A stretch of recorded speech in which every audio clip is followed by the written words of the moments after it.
one go down in the about 80 meters in. 50 meters in, I guess. Middle of the pack went down. Yeah. And it looked like it was as Maya Brochu was going to the front. Oh, leaving okay. Both the boys and the girls. What are the seeds in this? Do we know? Don't. I know. Looking at it, we got half the field is from Conant, which is right down the road from us. I'm guessing they're probably trying to take advantage of the fact that 32 is right off the bat, and maybe they entered thinking that morning temperatures would be better than a good opportunity to run fast. Little did they know that the morning temperatures were going to be, well, I don't know, 75 degrees already. It's even horrible as a spectator. Yeah.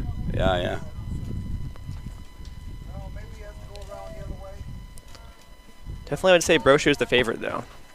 Yeah, maybe on both sides. I know the top guy from Conant is reasonably solid, but I'm not sure what Brochu's time would be, but maybe like quick. 11:30. Yeah, and I think he's right around 11. Okay. So maybe he'll benefit. Yeah, by her we're leading together. The race. Yeah, exactly.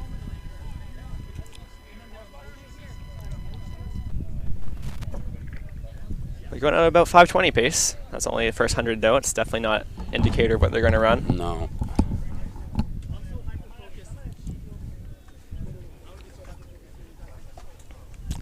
I know my kids checking their watches at 200 lots of times. I tell them if you're a little bit fast going through 200, don't worry about it, because by the time you come back around, you probably have settled into pace. Yeah, I never tend to go out at the same pace I want to finish at. No. Day like today might be a little bit better to start out a little conservative and then that's true. Work your way down if you're feeling good when you get halfway. It'll be an easy day not to feel that great. Not in the distance events, anyways. You never know who is better with the heat and who's not able to handle it well. Goffstown has the lead. Look up who that is. With Brochu and a contingent right there. Yep. Perfect chase back for those guys again. She'll get some help by the fact that the lead guys aren't that far out.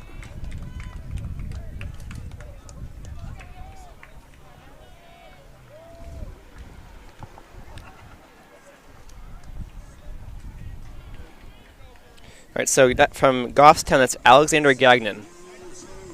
He has about 5 meters in the pack now. Yeah. Pack's got two girls from Brochu being one. The kid from, I always mess up the kid from Conant's last name because it's got a bunch of A's and a J, I think, in there, and I hate to mess it up, so I'm not even going to say it, but I know his first name is Nathan. All right, so Nathan,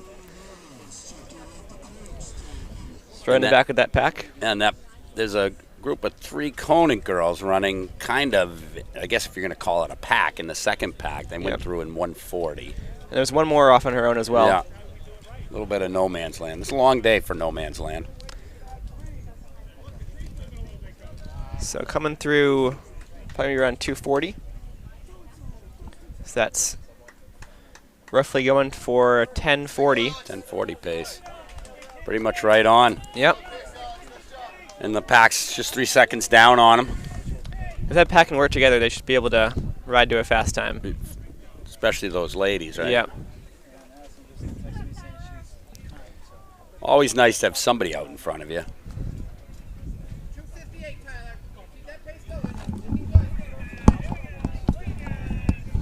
So Conant girl in third. Yeah, 305. And right now she still has eyes on a guy from Kingswood, so that's helpful. If he doesn't stretch any further, she'll be in good shape. It's kind of a tough spot for Gagnon of Goffstown being out in front in the heat. No one really pace off of. I think if he doesn't, if he isn't able to focus in and get through those laps, they might catch up to him at some point, which could be a good thing. Yeah, I was gonna say hopefully when it really starts to set in, maybe he'll have that pack of girls in sight that he can just kind of work each lap towards catching up on them and lapping them. As a plan, anyways. So he should be around 4 minutes if he can hold that 1040 pace.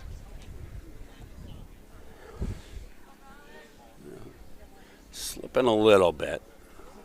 Going to go through at about 4:04. Looks like the pack's actually working back on him a little bit. Yeah, I don't know. Maybe not. What did I say 3 seconds before? Yeah, That was 4. So I mean, they're not losing still about any the same. ground. And they have each other in that pack to Right. work with. They feel each other's presence anyways. Looks like Brochu's trying to push up a little bit to get up to him. I know with my kids often, when you tell them you're running the same pace at this point. See if you can get up there and just catch a break. Looks like we've got this Conant girl in third, actually making up some ground on the Kingswood guy, so that'll be helpful for her. And probably for him too. Yeah, yes, because right now he's in no man's land. Yeah.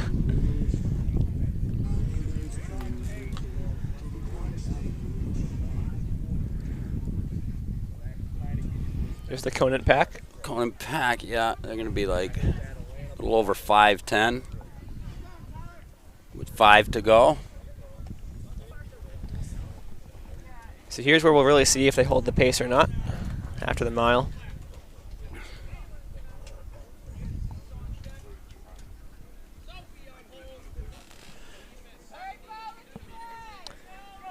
Lead coming through in 5:32. So yeah, they're about 2 seconds back now, maybe 2.5. Yep.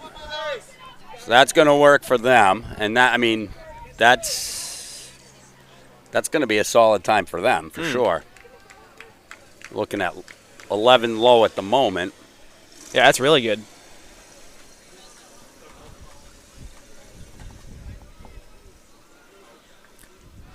Maybe he made a little bit of a move there, but they still seem like they're closing. They just look like they have the momentum behind them. Yeah, exactly.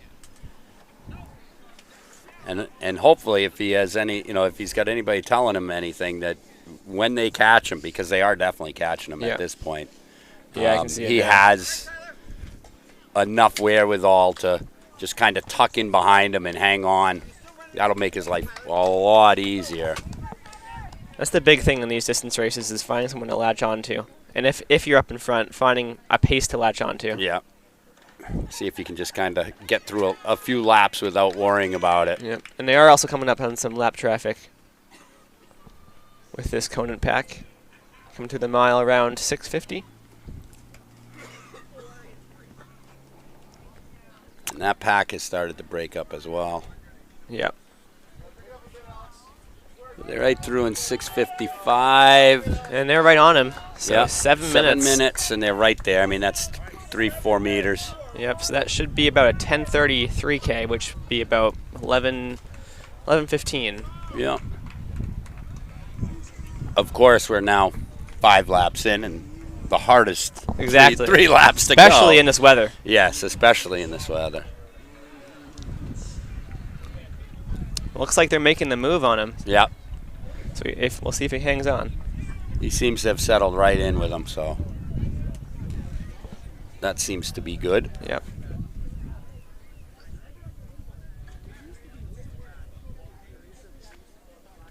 I don't know what the seed time was, but hopefully they're able to get past that. Looks like these two bow girls are making a move up to try to gap the field. And if you have a teammate like that, it's something you can do if you're feeling good enough. Yep. We had a meet last night on our dirt track, again, the last one in New Hampshire, and a couple of my guys wanted to make sure that with the new surface down that they sent it at sub-5. So right. They were actually, it's funny, they actually hauled a kid from Hinsdale, Mike Lujo, sub-5. He hasn't broken 5 in the 1600. And on a dirt track. We run the full mile, and he got pulled through. Wow, that's awesome. So they're 8:27 with 2 laps to go. They're definitely starting to go. Yeah, they got about 7 meters on Goffstown, and so girls are going 1-2 in this combined 3200. I don't know who the other bow girl is, but she's running pretty strong right now. Yeah, she looks just dialed in. She's right on Brochu. And that's where you want to be if you want to win this race. Yep. Yeah, this is really. They both look pretty good. Yeah, for sure. Certainly look better than the 2 guys behind them. You know, their cadence is up. Should be a good guys race finish too, though. Yeah, just happening 15 to 20 meters behind the girls. This is really where I realized, you know, in the 600 to go. Yeah. Is when, you know, you're through the tough part and you can start your kick now. It's all about timing.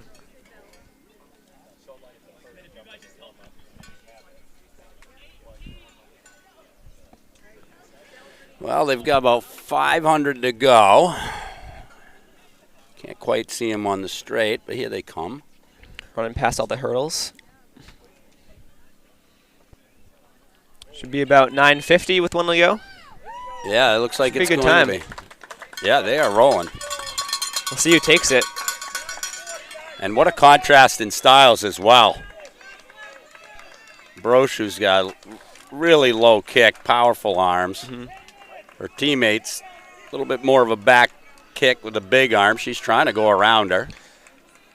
See if she can hold her off on the straightaway. Yeah. Looks like she's it's staying about the same. Yes. Looks like Brochu's trying a bit harder, though, than the other girl is. Seems that way. Oh, she's pulling up on her shoulder. And that's Susanna Zahn, who's the other teammate. She's trying to go around. Yeah. Brochu keeps her on her hip around the corner, and so, well, she's coming back again. It's a pretty good race. We're at 10:45 right now on the clock. They've got 30 meters on the guys at least. 10:50 on the clock. Looks like Brochu's holding on, just barely. They're going to be sub 11:10 easy. That's here. pretty good. That's really good. Oh my goodness, this is a great finish. Wow. 11:07. Jeez. Two of them, fantastic. All right, we got the Bose male finisher coming in third overall, first for guys, 11:20, 11:19. Goff's down in at 11:25 or so.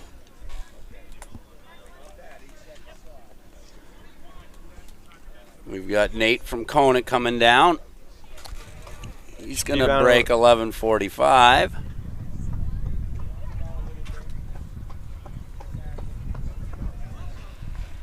By the sounds of his feet, it sounded like it was a hot day out there for him. Yeah, even on this kind of day, it's really impressive. Yes. That's a really good time. That's very good. Yeah. Like you said, some people aren't as affected by the heat, and there's nothing specific about it. Sometimes they say the bigger athletes have a harder time in the heat, but I've seen some brutish people that they just don't mind it, and other people that if it's hot at all, it's game over. So it's kind of just how your body reacts. Yeah, I'm definitely not a fan of the heat. But you do your best to deal with it, so. Yeah. And they definitely did. And Landon, he hated the cold. He was like, really? Yeah. Oh my gosh. He loved cross country and everything, but did he hate the cold.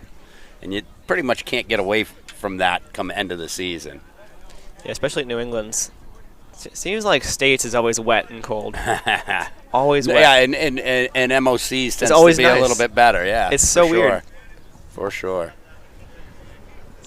I do remember an extremely wet, rainy day at MOCs, but to be fair, it was still warmer than it was at Division 3s.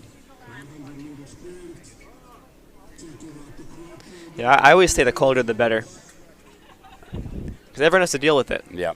I think I'd be in a better spot to win a race in the cold than the heat. And I think, of course, when your body overheats and starts to shut down, you can't do anything. That's not going to happen when it's cold.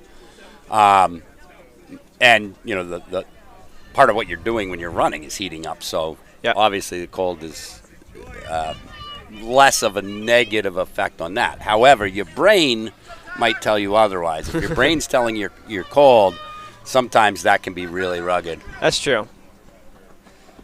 It's a good finish from Conant. Tight finish into there, 13:51 or so. All right, we're going to go ahead and bring in Coach Cox. He is with some of our winners today.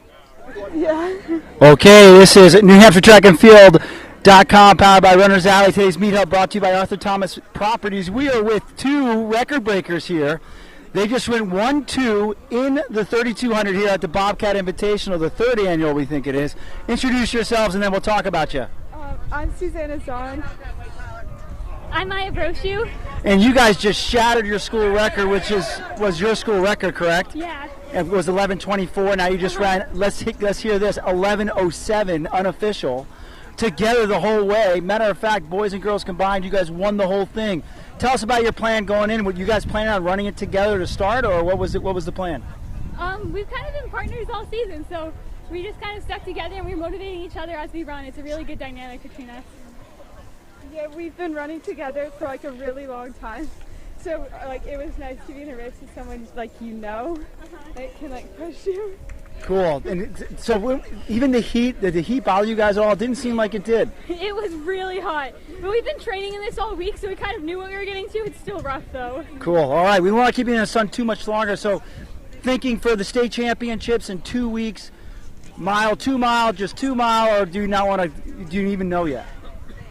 You got a really creative coach, so I don't want to take the book out of his hands. I heard we're doubling, but I don't know for sure. All right, doubling the high hurdles and shot put? Yeah. Okay, that sounds good. Whatever coach tells us to do. All right, quick shout-outs. To my family, to Susanna here for pushing me every step of the way. I couldn't have done without her. Obviously to Maya, and then to all our teammates, and we have our coach. All right. All right, guys, thank you so much. Good luck in the next couple of weeks, and we'll see you at Division 3s. Thank you. All right. Thank you, Tim Cox.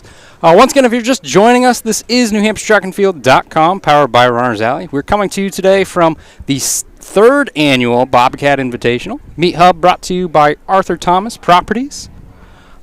This is the third version of it. It happened in 2018 and 2019. Obviously got shut down a little bit after that, but we are happy to be back here on this very hot, sunny day. Very hot, sunny day.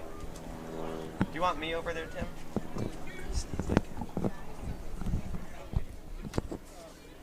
All right, they're getting the high hurdles set up for trials. So they'll be running the boys' hurdles first, and followed by the girls. And then when we go to finals, they'll swap those around. And they do this so that they don't have to mess with changing the hurdle height that often. They can just drop it down to the girls' height, and then when they come back in finals and they do the regular girls first, boys second, they have at least one less hurdle change. More efficient that way? More efficient, and no reason to be monkeying with them too often. Mm-hmm. Especially Dover's hurdles are really bad. They are very hard to maneuver. I'm looking at the Oyster River ones, and they look to me to be almost exactly the same as the UNH ones. I don't know if maybe they got a package deal, free shipping if they sent it to just one location or something like that. I know our hurdles, again, we don't even run hurdles at our school anymore, as far as for a meet and stuff like that. And so we haven't got new hurdles. Well, I don't ever remember getting new hurdles. And seeing as I've been there 23 years, I would say we have the old school single weighted bar thing. There is no adjustment in weight for different heights or anything like that. That's probably similar to what you have, right? We actually do have adjusting on ours, you do have? But they're just like, we've had numerous people get cut just trying to put them down because they're just so tough to move, yeah. I remember back in the day that they used to have, how did it work? The hurdles were, like much more of the hurdle was wooden, and they would flip to get the difference in height. So you could set it up, and when you twisted it, it would go up the two heights, the 6 inches that difference, so that you only made the adjustment once for high hurdles and the intermediate hurdles, and then just when it was turned for the guys to go, they'd just flip them up and you get your 6 inches that way. Makes me think of like a Jacob's ladder, like how it flips down. I mean, it is sort of like that, I suppose. Not as many links or anything, but it is something like that for sure. All right, I'm going to stand up. One, I can put my head in the shade, and two, we can see down the straightaway. Guys are setting their blocks. How many heats do we know about that? I have no idea, yeah. Looking by the amount of people down there, it doesn't look like there's much more than 2 or 3 heats. Yeah, I'm going to guess 3 for each. Yeah. Kind of funny if there was 1 heat and they had both prelims and finals. Yes. Everybody moves on. That to me would scream straight finals, but maybe they would want to do it for preferred lanes or something like that.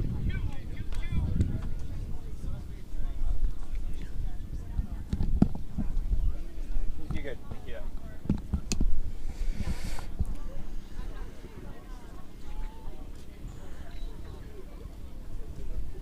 Do you know that Portsmouth is always pretty good at hurdles? Yeah.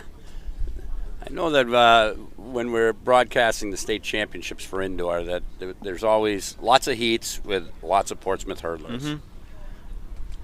I don't know why. Just, well, I mean, I think there's a couple of things. If you got a coach that is really high on the hurdles, like that's their thing, you know, they just naturally trend towards that. The other thing, sometimes if you get you know, a couple of people that are interested in hurdles and get good at hurdles, right, that helps drive up for interest in that as well. Oyster River is another school actually that is a lot true, of hurdlers as well. I think Coach Nick, that's kind of one of his specialities, so they end up with a lot of people in that as well. I know even Dylan Labonte has tried out the 300 hurdles. Yeah. Well, it's funny. I mean, I guess when I was in high school, I played track for 2 years. I never really liked it. My best event probably would have been the 2 mile, but you know, it's hard to fall in love with the 2 mile right away. Fair. And so I tried almost everything, and I did like the 300 hurdles because you didn't necessarily have to be a great hurdler because the hurdles aren't that, you know, they're really not that tall. There's only 8 of them, and if you could run, you know, a pretty decent 800, then you weren't you had what it takes as long as you could clear the hurdles to run decent in the 300 hurdles. Of course, the hard part of that is those 2 events are back to back, so you can't do them both. We've got our first heat off. We do. Looks like Oyster River. Hometown in the lead. Oyster River with the lead, followed by another Oyster River and Conant right there. So right around that 17-second mark. Yeah, Oyster River, Conant, then Oyster River. I believe that might have been Caden from Oyster River, if I had to take a guess. I know the athlete from Conant, I think his name's Caden Colby, but they, right now, I think they have the number 2 and number 3 seed. That was Caden, 17:58, taking first for Oyster River. So we'll see who gets under the finals based off those times. I believe second was Colby. I did not see time for Colby.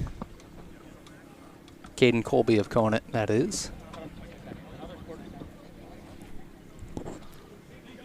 18:29. 18:29. And Micah got third, 18:35. So there's definitely another heat of the boys for sure. I'm trying to see if we got any. I think we'll have 2 more heats. 2 more heats.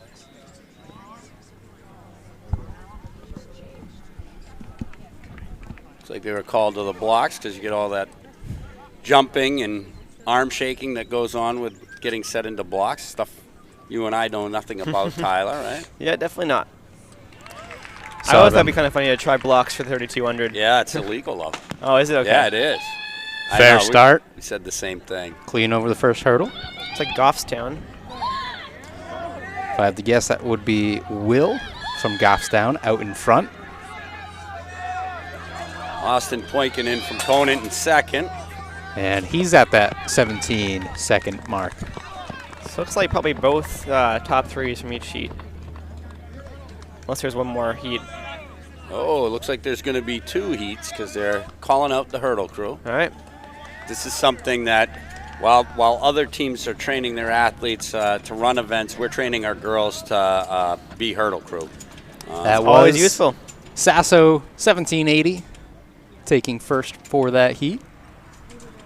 Boykin in 1818. So those 2 are in.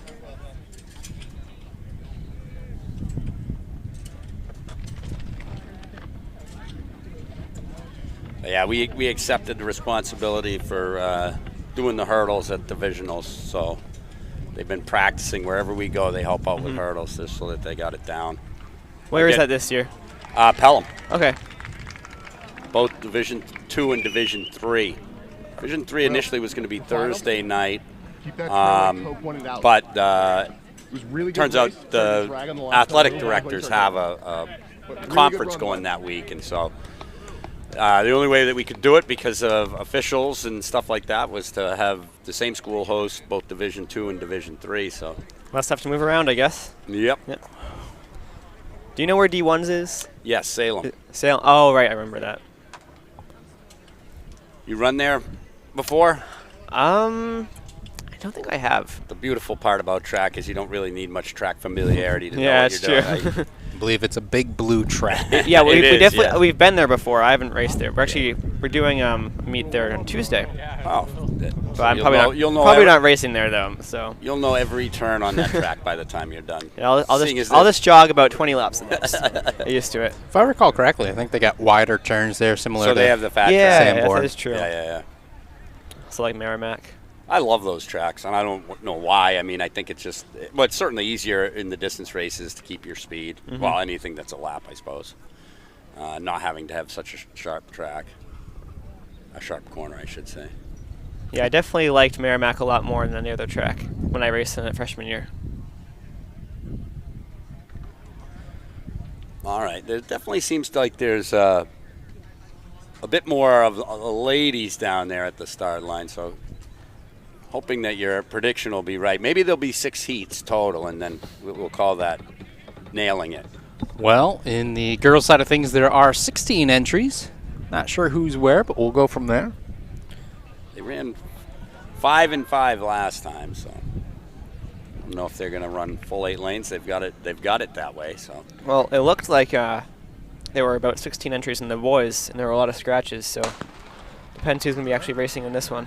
all right, and we're off. Good start, clean over the first couple of hurdles, and we have a clear leader at this point. Yes, we Yeah. do. That's cousins of Oyster River, right? Yeah. Wow, a full hurdle distance. And Charlotte in the prelim Cousins. too. That would have. What, 16 was- seconds? Yeah. That was a. She was clear of the final hurdle as they were approaching the 9th.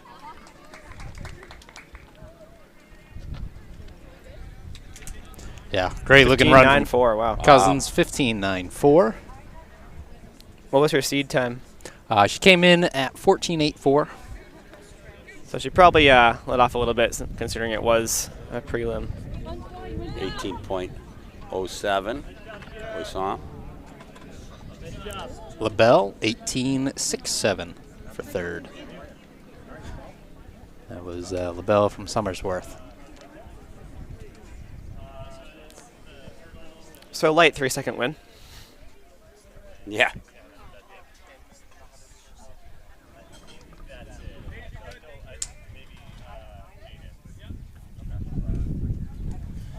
All right, they're getting this block set for the second heat. They only had 5 in that one. I wonder if they'll have 2 more heats. Looks like they might. Right.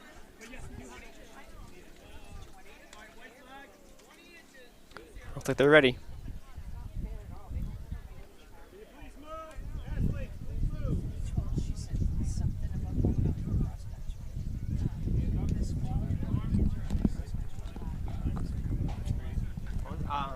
What's the site for the times?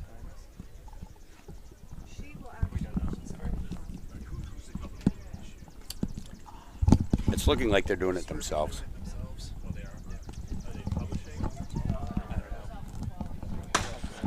And we've got the second heat off.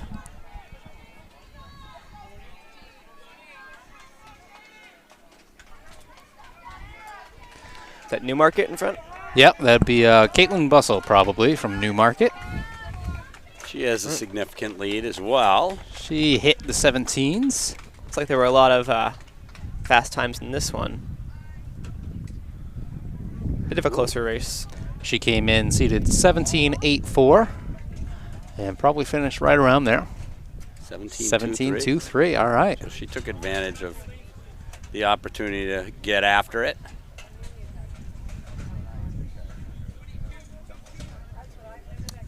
They're taking the hurdles off the track, so we've got the prelims of the 100 coming up. I think Cara of Goffstown got second there. 18.38.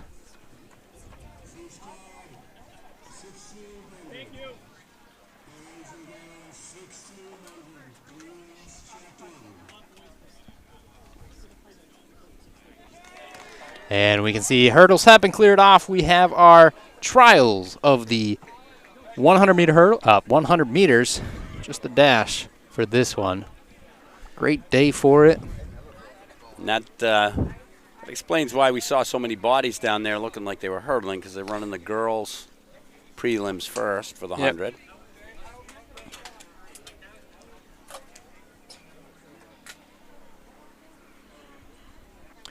Well, so definitely this heat's not as bad for the sprinters. No. So hopefully, you know, this is you can stay warm, ready to go. I mean, I suppose. I mean, it's bad for everybody. The difference is whether or not you're talking about it being bad because, like, during your event. So this isn't going to have as much of an effect while they're racing. But everybody's got to stand around it. Yeah, everybody's got to try to find shade and everything else. I'm trying to get the guys in charge of all the throwing things, Brendan Whelan, over to the shop front for a minute.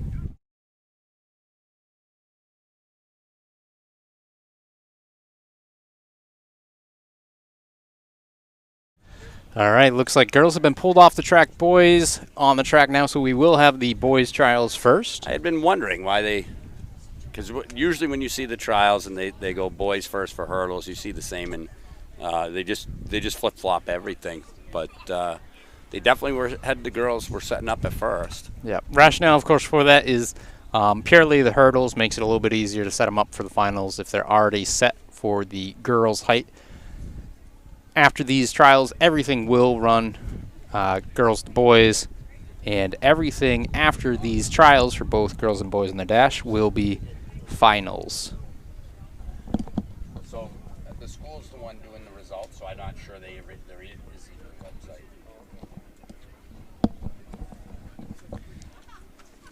Looks like about maybe 3 heats of 2 or 3.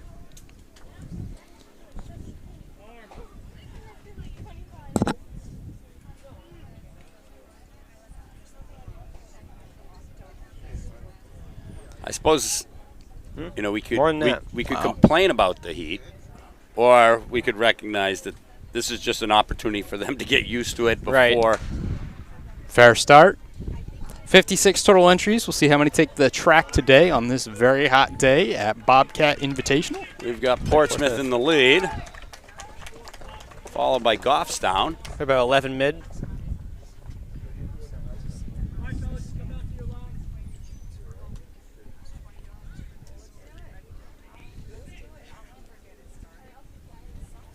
$11:38. Not a bad run. We're starting already, Tyler. Strictly speaking, Strickland came in second, an 11.84.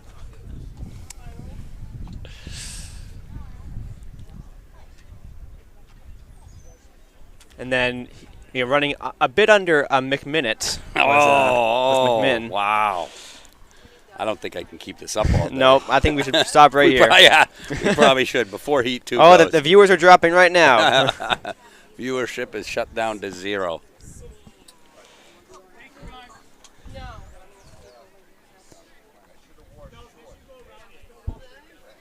All right, that was our first heat of boys. What did we say the top time was? 11:32. 11, yeah. So we'll take note of that. Tell you, 56 entries. I'm not seeing that many guys down there. Oh, maybe they're on the grass or something. Because look, there's a bunch of guys down there, but just to the right of the camera. I don't know. Mike, can you see down there? I'm trying.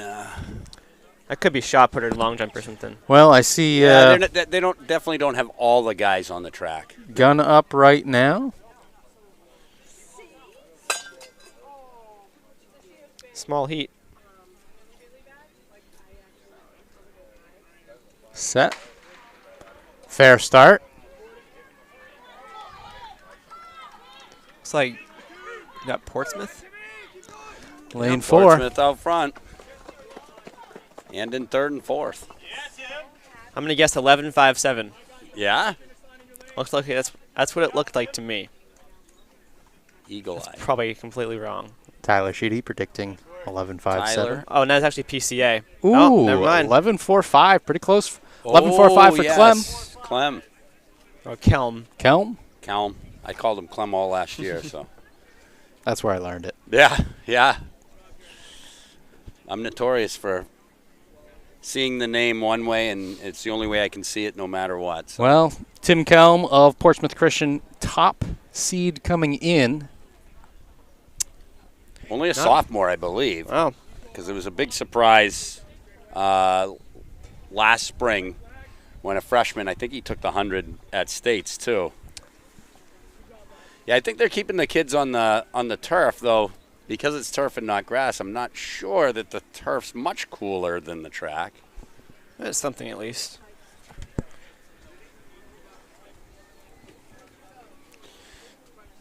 This is a fairly new track. Pretty nice. Very nice. Surprised it's not blue. I think that Oyster River might want to do that. Maybe on the next go-around. Yeah. I mean, they've had color. Here we go with Heat 2. Fair start. Heat 3? Heat 3. Look at that. Looks like Oyster River and Newmarket. Oh, I've Spalding. got Oyster River out in front with a lean Spalding. as well. Looks like he just like pushed everything back as he leaned. Yeah. He had a distinctive style for sure. They've had colored tracks for a while, but matching the color of your track to your school colors is Ty definitely Doro, becoming a thing. 11.48. He was his second seed coming into today, so he will advance. Blaisdell, 11.90 for second. I believe he's also in the 4, right? Doro is. I'm pretty sure he's a top seed. Either way. That sounds familiar. Butler in third.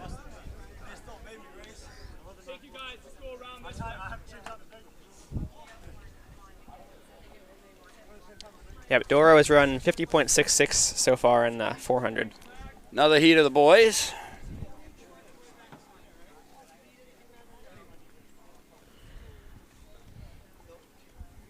Yeah, they keep filling in behind, so. Yeah. Like you said, there are still guys standing on the infield.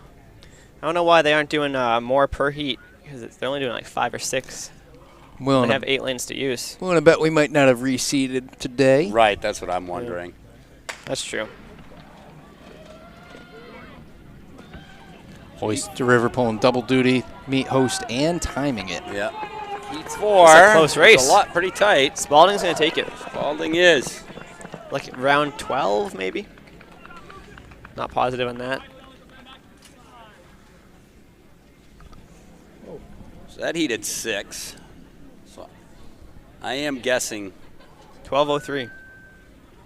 I am guessing that they're probably not reseeding Michael the heats. Lee.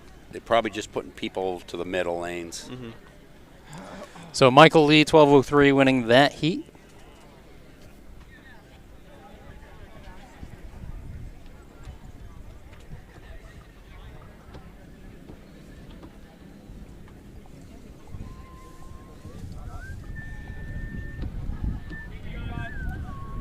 Another set of guys on the track. I think Patrick from Summersworth got second there.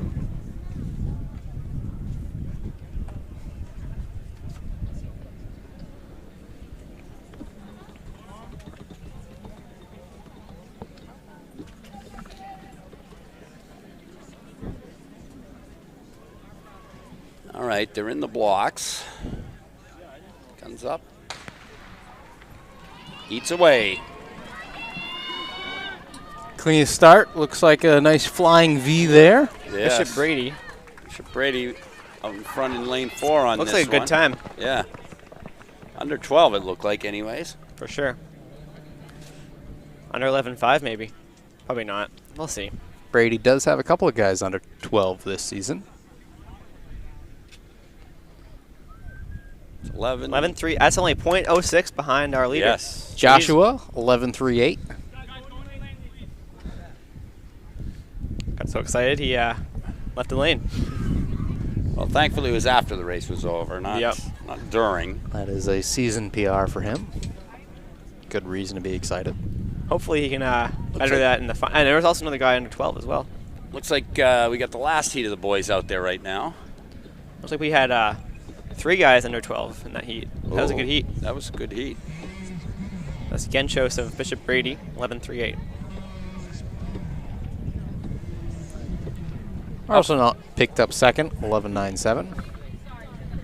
How fast would you run this, Tyler? You Probably know, faster without blocks, right? Yeah, probably. I definitely wouldn't want to use blocks. You never know till you try. I would say maybe 12 high. 12 high. With a very good race. Now, you could probably run that same pace For a 400, yes. Well, I was gonna say, yeah, off of a 200, and just pick you up while you're moving, right? Yes, exactly. Another good start for these 3. A heat of 3. Goffstown with an edge. Under 12 for sure. Yeah. Around, I'm going to say 11.8. Oh, I was gonna say 7-8. We'll find out. All right. We'll put it over under at 11.8.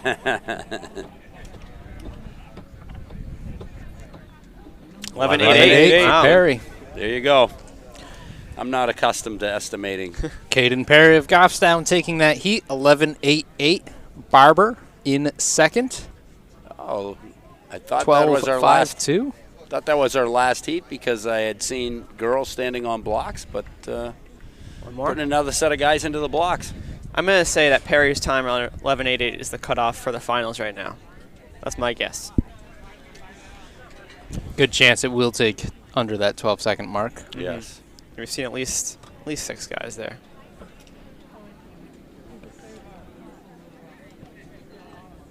So we'll see who else can dip in there.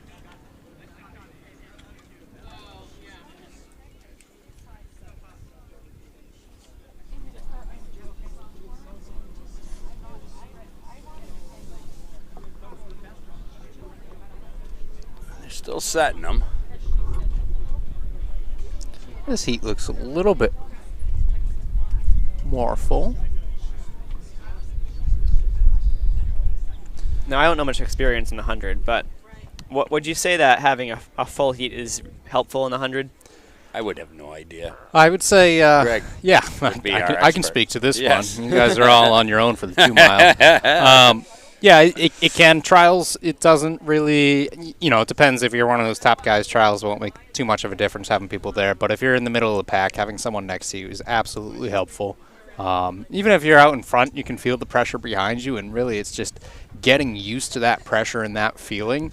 Once you can start sensing people behind you, it really does help in the long run. So anytime you can have someone either right in front of you that you can kind of be working with, or right next to you, side by side, those have always been led to some fast times. I know my best time, I had a guy on my left, guy on my right, and we finished identically. And it can help everyone to push together. So having a full heat, absolutely. That's why the preferred lane, which we see in the middle, Yes. usually we see the fastest. However, Actually, in lane 5, Portsmouth. 6. Definitely under 12. Yeah, usually you do see that flying V in the middle lanes. we get that flying V effect because it is seated with your fastest on an 8-lane track is going to be lane 4, and then 5, 3, 6, 2, 7, 1, 8. Though, I mean, you say that, but the world record in the 400. That is true. McLaughlin, 11.71. Well, on a 400, Yeah. and we're talking world records, yeah, you're going to start preferring some of those outer lanes. And that was how it was run, out in lane 8. Never saw anybody the entire way, and that was an incredible race in the Olympics. No, especially at that upper level. The outer lanes, we're talking about less of an overall turn. Right. Especially if we're talking about a 400, depending on the track. I mean, that's because of that stagger, you're starting way out there, and you're getting to that straight before anyone else, so that can be a help too. I know like a 200 on a track that has those wide turns, it means you can run in a straight line, longer. And anytime you can do that, it's going to help your acceleration, and you're going to get up to speed a little bit smoother with it.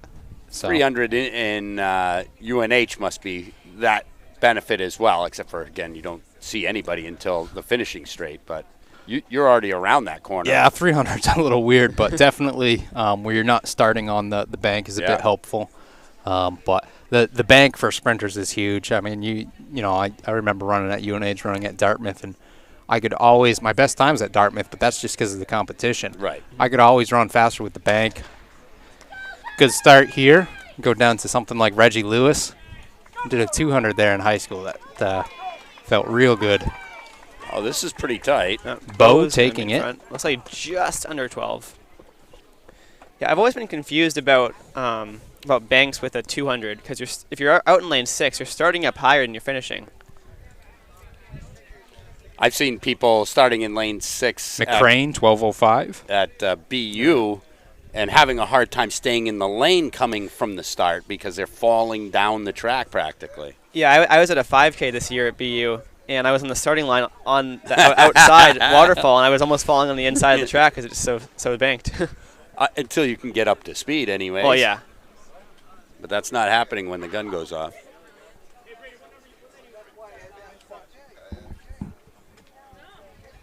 So what was that? You said, I think it was 12:05. Yeah. This probably won't make the finals, but heat winner, but not moving on. We do now have the ladies on the track. So that was the last heat of the boys. It's probably about a little over 40 boys running that.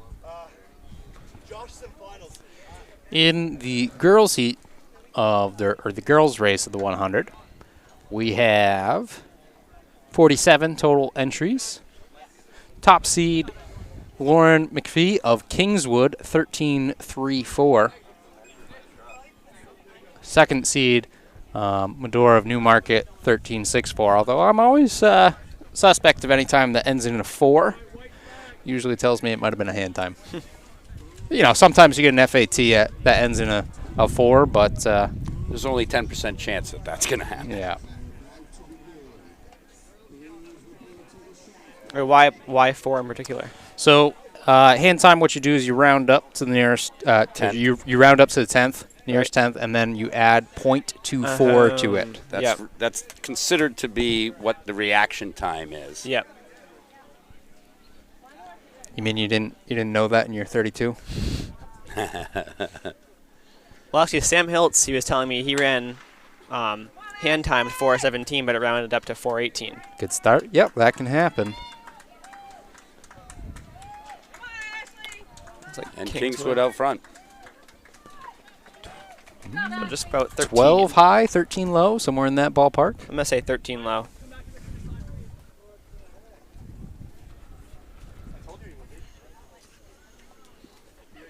We said that was Kingswood? Yes. That was Lauren McAfee, 13.27. Again, that's our top seed today, which had a 13.34 coming into it, so 13.27 improves on that. Yes.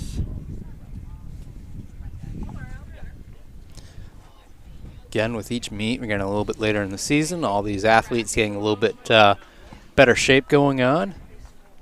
You would hope so, for sure. And then with some warmer weather, it does benefit the sprint side of things. It is kind of wild how we're almost towards the end of the season. Yeah, this one seemed to go by really quick. Yeah. It did. In some ways, I suppose. 2 weeks till divisionals. Under a month till New England's. I think mine might have been this is the first time I've ever gone on vacation in April, so didn't have that vacation week. Fair start. Easiness. Second heat of the girls. Looks like we got New Market out front. That'd be Medora. 13 mid, maybe.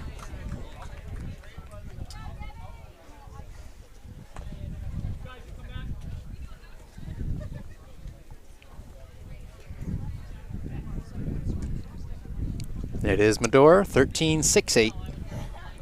6-8 mid, late mid, What? early late. I called 13 mid. Ah. It's 13 I would 6, I would 8. call I it. would call that mid. Mid. Okay. Yeah, I think once you get over 0.75, Then it switches. you could say 0.33 to 0.67. But I like it that way. Well, now I feel like you could Makes say sense. mid and just always be covered. Yeah. That, 0.99 around mid. As well. I would say in the 0.66 to 0.75 is in the controversial zone of whether it's mid or not.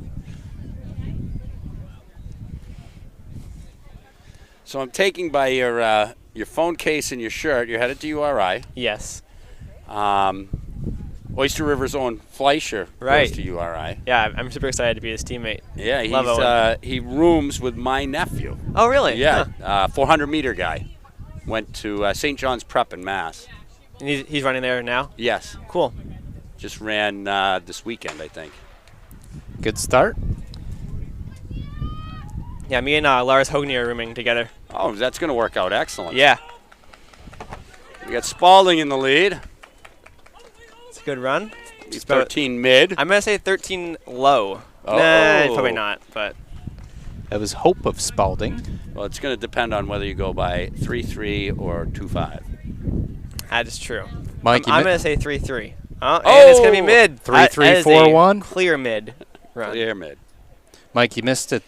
Clipper Relays, we had a lot of fun because Tyler and Lars were going head-to-head. Yep. Oh, Battling for one of those shirts. future teammates, So current competitors.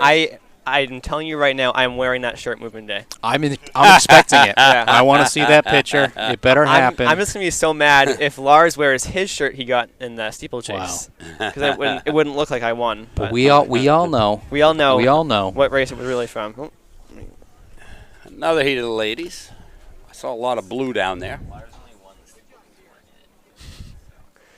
I wonder what I would have run in the 1200 in a steeplechase. Well, I was trying some jumping with Tyler Kasich. set. And it's not going well. Uh-oh. Oh, whoa.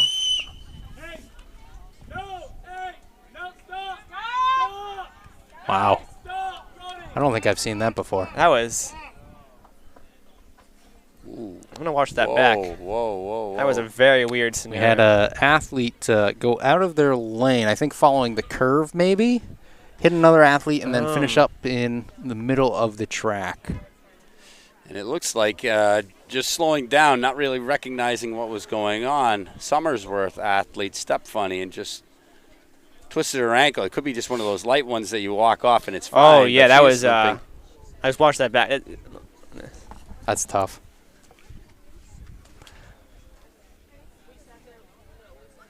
Yeah, I feel like, I don't know, it can sometimes get confusing if you're looking at the turn there, but you... The blocks are facing a certain way. Probably should follow the blocks. Oh, so you think the blocks are turned? No, No. they weren't. Oh, they weren't. But she followed the curve. Oh, wow. So typically what happens in a 200 race meter, 200 like meter that runner stepping down to the 100? is in that type of case where they stop the race, called it back. I don't know if they're going to go next. I think they might put them at the end because they did get pretty far down the track. So usually you take that heat and you throw it at the end. Yes. Give those girls who did run 50 plus a little bit extra. And that poor girl in lane 8, she ran like 75 and Yeah. wasn't even affected by it. So Yeah. I tell you, The that's head timer ran down there, so I'm guessing he was probably letting them know. yeah. Turn them around. I see bumping in 800s. I've never seen it Yeah. in a 100. Yeah. That's just a really strange take. All right, so they are moving on to heat number 5. That heat will get run again. At the Just end. at the end, give them a little bit more time. That part is not uncommon at all. We've seen that before where something can happen, something goes wrong, and if they do end up running a decent chunk of it, they'll say, all right, take a couple minutes. I've never seen somebody run the turn in 100 though. No. And again, that's what my assumption is. When I was watching it live, I didn't know what was going on. But thinking about it, looking at those turn lines, that could have been it where you're thinking, okay. But I think it's a 200 runner or 400 runner stepping down. Scary situation. Could have been a lot worse. Hopefully everyone in that heat is okay. I don't know why this track seems to be just a place for false starts and callbacks. So Oyster River with the lead. No false starts yet, but if we get one, we know who to blame. Yeah. I think that might have just dipped under the 14 mark. Remember last year at the Pavlik, 14-16. There's a mini meet here, and I don't know if you guys saw this, but they had 4 starts at the 800 because first the pole vault. Yeah. The guy in the pole vault. How are you? How are you? A picture for your dad. Oh, awesome! Yeah. We just had a fan arrive, so Tyler's a little bit busy with that. Tyler's got lots of fans. He's got lots of fans. Me being one of them.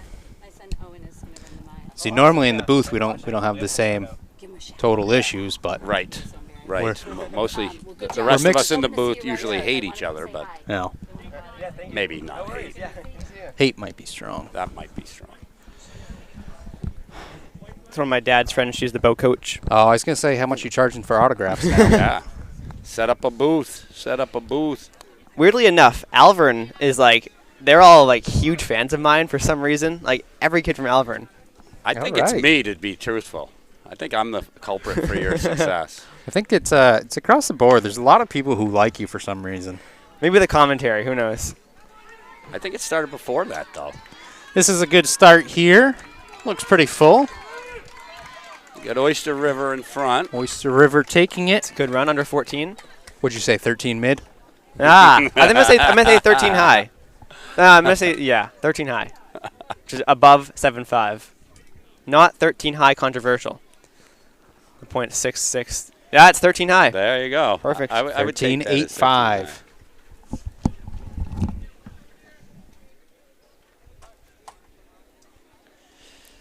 And there is another heat getting set. I wonder how many more we have of this. I think this might be it. I see a girl down there in the back in a T-shirt. Looks like she's trying to straddle 2 sets of blocks.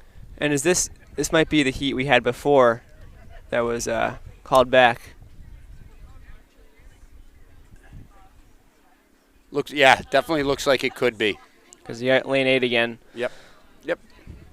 So hopefully she knows to run straight this time. Oh, boy, wouldn't that be something if the same thing. There's no more heats to put him behind. Surprised she wasn't DQ'd for that. I mean, yes. I think because they called back the event. Yeah, fair. Possibly. Right, so here we go. And I think our participant with the ankle is not running in this one. Wow. Kingswood on the outside, right at 14 low, maybe. So she was leading that last heat, when they had it before.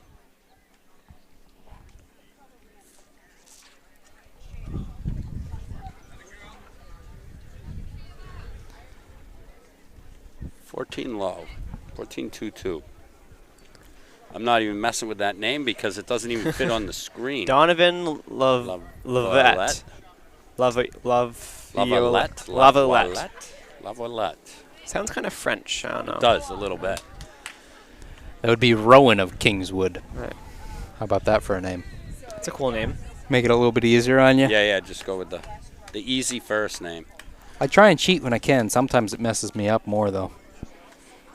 Back before New Hampshire Track and Field was covering state championships, I remember doing the announcing, and at that point, we had twin sisters from Monadnock that were incredible hurdlers, triple jumpers, long jumpers, and I can't get their name right to save my life now. I used to know is Anathopoulos or something like that, but I think it's Athananopolis, or I don't know. I used to be able to pronounce it. I can't I anymore. put too many vowels in there. Yep. It looks like we've got some hurdles making their way onto the track because the next event on the track is our hurdle finals. Also like the No, 16 lining up. 16, excuse me. They're just getting ready. And Well, they both won't our 1-2 and a 3200 are doing the 16. Wow. So we'll see how they recover from that. And then, again, everything from here on out is finals, which means Tyler Sheedy at some point will disappear. He's going to end up on the infield doing some interviews.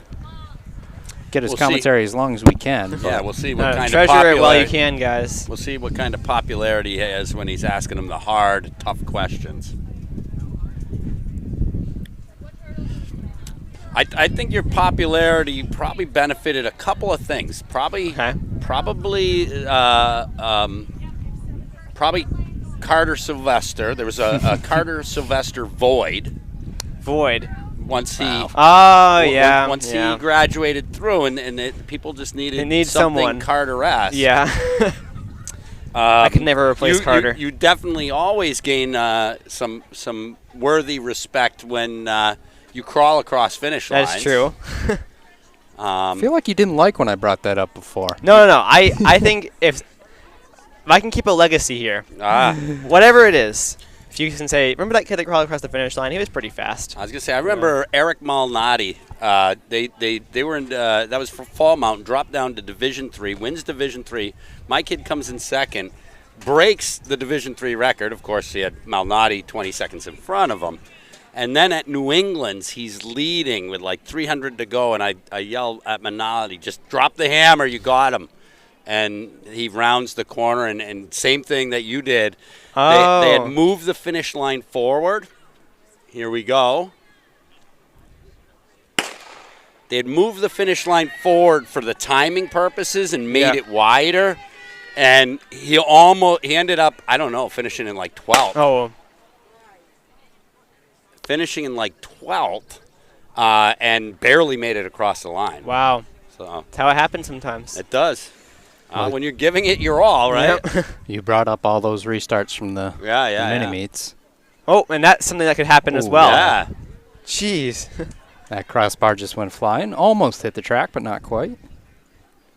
That had been during a race, that would have been like the perfect scenario for it to stop right there. Have you seen that video of they're doing an indoor meet and they were warming up with the bungee for pole vault that wraps around? The guy's leading the race and he still runs the entire straightaway. Yeah, but you can't really call it back a race at that point. No.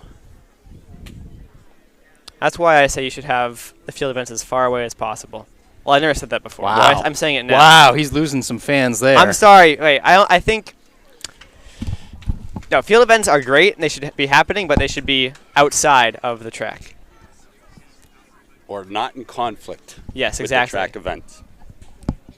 And that one was simply an issue of the guy going over the bar. Yeah. Wasn't going to make it and kicked it out of the way. Well, and that's another time where there's been a situation with that pole vault being so close. 'Cause that's, it's a tough event to keep within. I mean, it happens sometimes with a pole vault because you are jumping or vaulting so high, and you have a bar like that.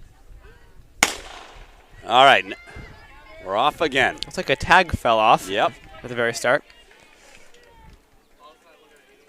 Is this our finals? Do we know? Yes. Well, it looks like there were 14 who were seated. So maybe they have 2 heats. It definitely looks like 2 heats. I noticed a Conant girl out there that's probably miling based on what I know events that they run. So.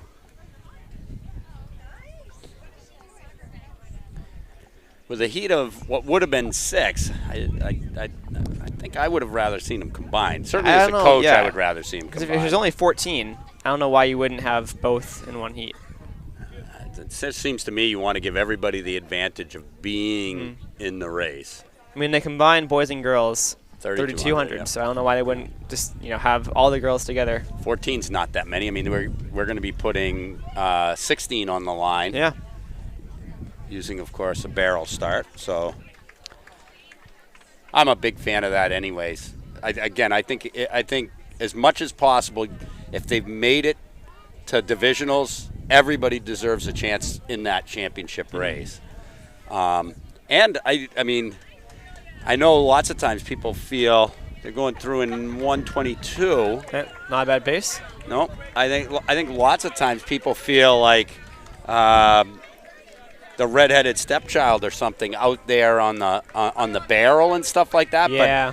But as a coach, I almost would love my guys to have the first slot on the barrel because you have nobody that. Really I feel like they always get out faster if they're outside. Well, and I also think that when you're standing on the line, if you're in lane 1.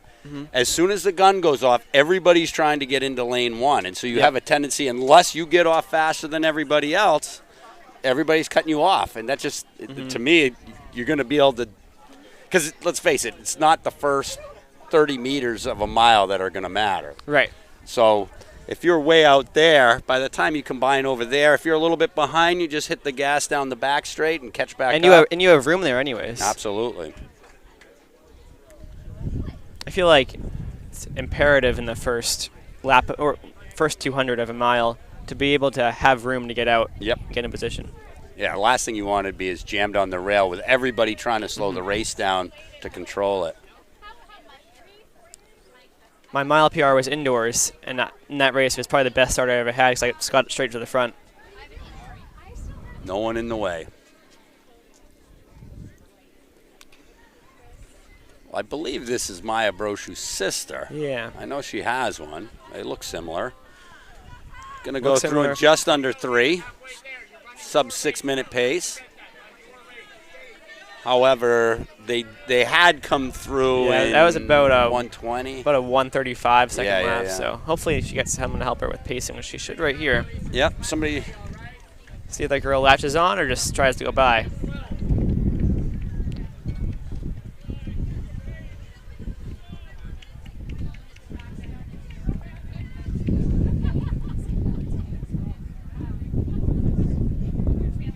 Across the infield, I see a tall, lanky guy. Looks like he could be a distance runner from Portsmouth Christian, and I believe he's Jonas Teeter. Yeah. And he certainly caught us a little bit by surprise last season in cross country. Wasn't he second? He ended up second. Drew was trying to out-sprint him, and Drew can't really sprint, so he ended up abdicating second to him and taking third. But we had raced him a couple of times. Jonas had beat him in a race that we weren't really contesting that much. So, I mean, it's good to see him have a great cross-country season and now be running really well for this season as well. Sometimes that's not always the case, but yeah, definitely. So we'll see if he can lower his seed time right now in the 16 for D3. So we did have a lead change. And I think it's more for the reason that the pace of the race has slowed down rather than making any specific strong move to the front. So that was about 140. Yes, exactly. And this is why we really should have them combined, because they really didn't have anybody to pace off of.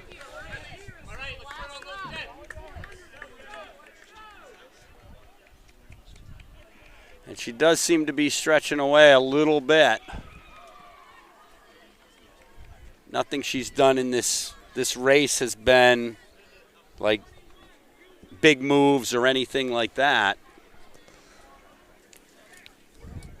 Looks like Oyster River is closing pretty hard, though. Yeah.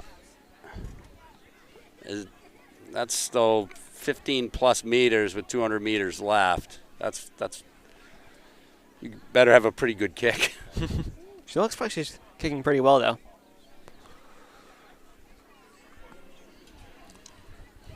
Yeah, it looks like the Newmarket girl cranked it up a little bit at the 200-meter mark because she's definitely stretching away by a little bit.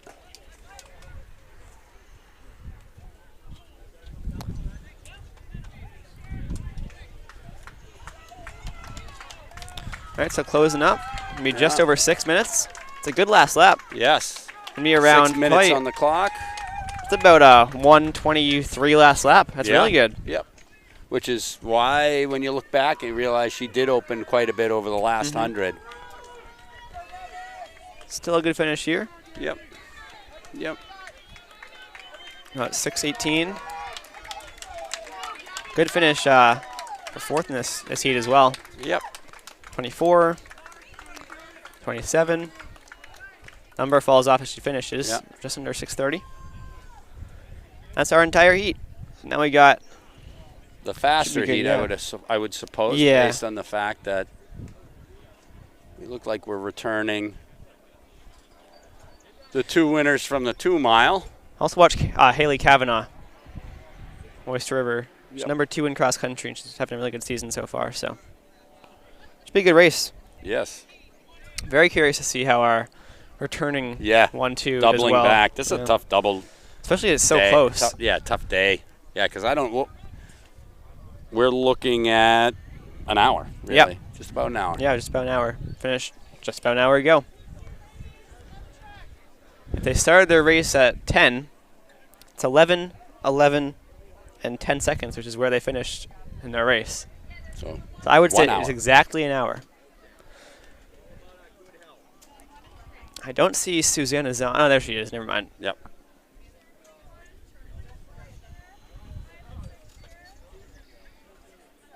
I don't remember what she was racing in, but she's not in spikes or traditional racing flats. Neither is Brochu. It doesn't look like she is.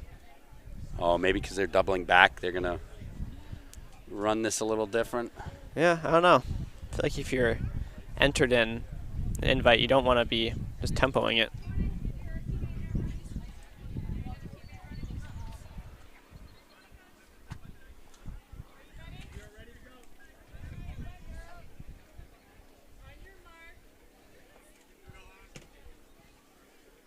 Those are definitely trainers that they got on.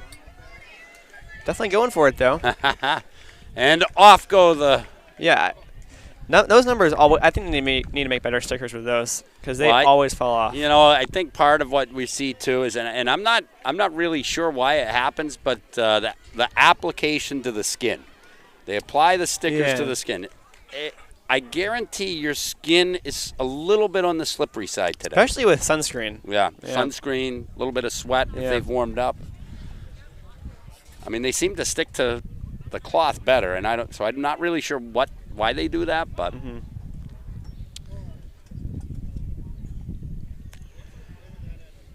There's Kavanaugh going for a bit straight of to the the front. So I think and everybody looks like the Bow girls are just easing off right now. I think everybody was willing to defer to them before. Yep. In the early part of this race, and then Kavanaugh said, "I'm having nothing with that." Yep, that's good on her.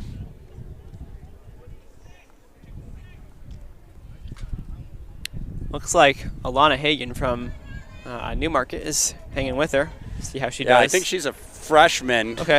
They had for the past 4 years, so 120, 1-2 through the first 400.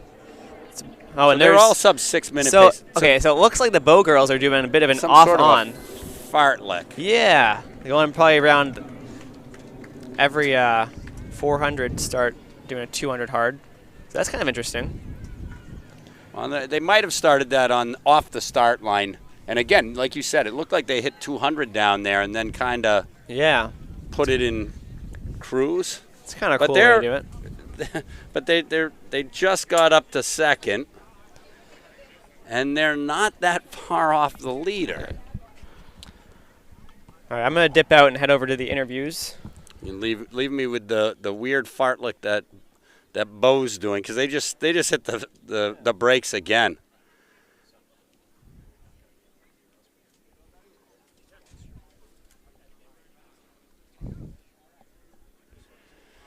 Kavanaugh still in the lead with 900.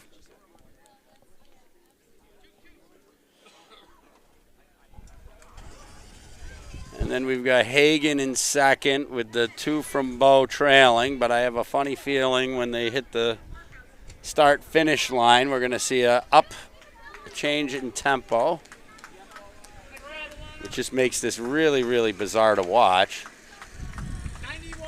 As long as you know what's going on. Oh, yeah. Yeah, I mean, that's just strange to me. Well, got to get a workout in, I guess. I mean, either that or they're practicing surging, but, like, that's Well, I mean, that's such a tremendous change of pace. I don't see how that. I mean, they did their 3,200. Yep, and hey, so kudos to them. They beat all the guys. Yep, they competed well. Yep. And it might be at that point where I say, okay, let us not go 100% for 2 races. We'll just finish the day with a workout. Yep. Although it is strange to watch, though. And I would hate to be one of the girls racing behind them. Oh, yeah. And be like, what in the world? If it keeps going back and forth. Yeah. But if you can do it, and you know, in fairness, like we have a tendency to do workouts after meets and stuff I think like a lot of programs do it after meets, or there's kids who do a tempo run during a race, and it happens. That's definitely normal. That's not unheard of. So no. So here we are with 1 lap to go, 4:04. So she's running solid. Yeah, we have a tendency to do workouts after a meet primarily because, that's the best surface we're going to see for the week, so we might as well use it. All right, so this crew is sub 6-minute pace for sure. And they're back to cranking it up for 200 meters. It'll be interesting to see if they do more of a sustained run into the finish or kind of the jog to the finish. What was the winning time of the last heat? 6-something? 6-something, yes. I missed the end of that one. But this one's looking pretty good. Yep. We'll be in that 5-minute range. It's easier when I can estimate in minutes versus hundredths of a second. The clock you see on your screen is unofficial. It's a hand time. However, this is FAT, fully automatic timing. Yep. And we've got a good finish right here for Haley. 5:30. Haley of Oyster River. And the Bow girls definitely stayed on it a little bit more through the final. So we'll see if Tyler will be able to grab her and get us a quick interview. Bow finishing up. Going to come in second, even fartlecking. Hagen in third. Brochu in fourth. All under 5:50, so good runs all around there. This will be Tyler's first live interview. See how it goes. He looks a little nervous. Well, while I have zero problems talking to anybody, I do worry about the technical glitches that can happen in something like this.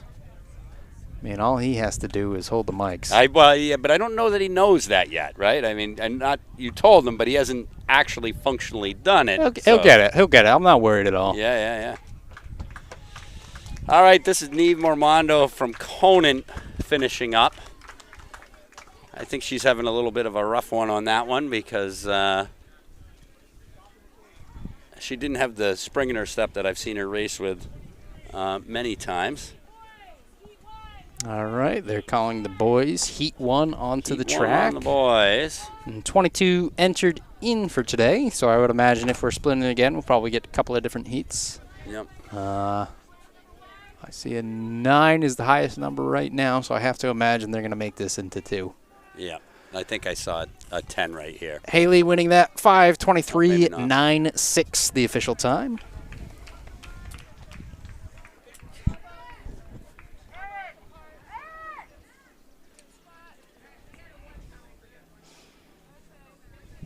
So I think we established at Clipper Relays that Tyler Sheedy will actually watch the race at the event. So after he's done, I think he pulls up the live stream. And now he pulled it up while commentating. Yes, he did. He did a little replay for himself. So he's all over it. Yeah. He's I don't even know how to describe him, to be quite honest.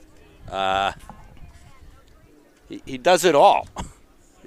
From being an incredible competitor.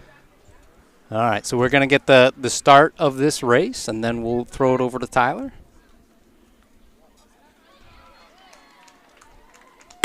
And the boys are off. All right, and we'll see what Tyler has to say. All right, so we are live right now with Haley Gagnon, who just won the 1,600 meters. Could you walk me through your race and talk about how it went for you? I didn't really have any plans because it's really hot, so I just kind of wanted to, like, push myself, I guess. I didn't really have any, like, goals. So with the heat, was that a big factor in the race? Yeah, it was very difficult.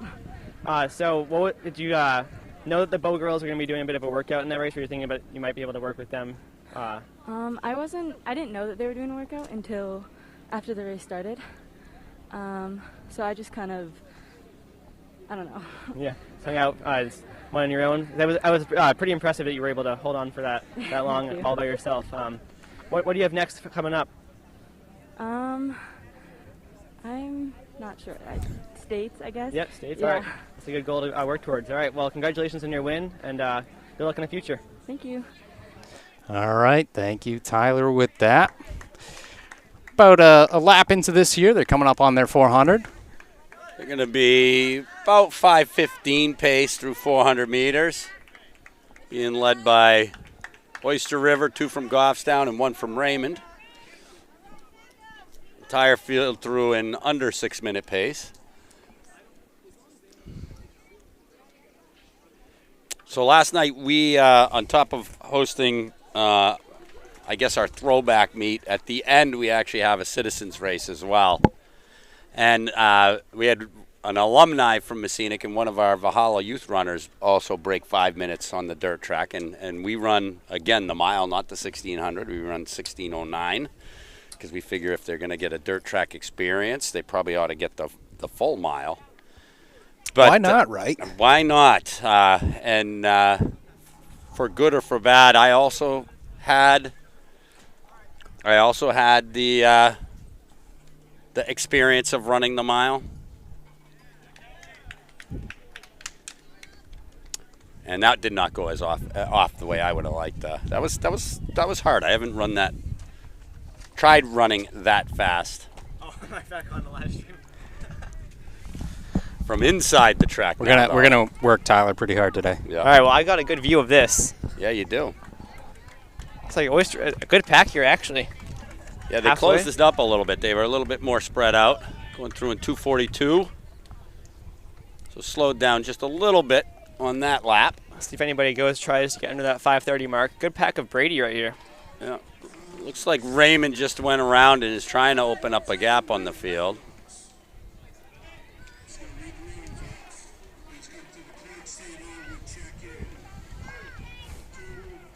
Looks like our clock might be a second behind the actual. So keep that in mind. Of course, Tyler and Mike will be looking at the actual clock, so calling it that way. Coming through 1K around 3:20, which is 5:20 pace. I will say it's probably a smart move. What team is that? Is Raymond? Is Raymond that in up front, yes. Wearing the hat might be the best move on a day like this. Yeah, I mean, a day like this, my head's going to get hot no matter what you do. Keeping the sun out of your eyes might be helpful. I don't know. I know Runner's Alley has a number of pairs of running sunglasses. They do. I've never been able to wear sunglasses running, and I know, Tyler, you wear glasses. Yeah. Right?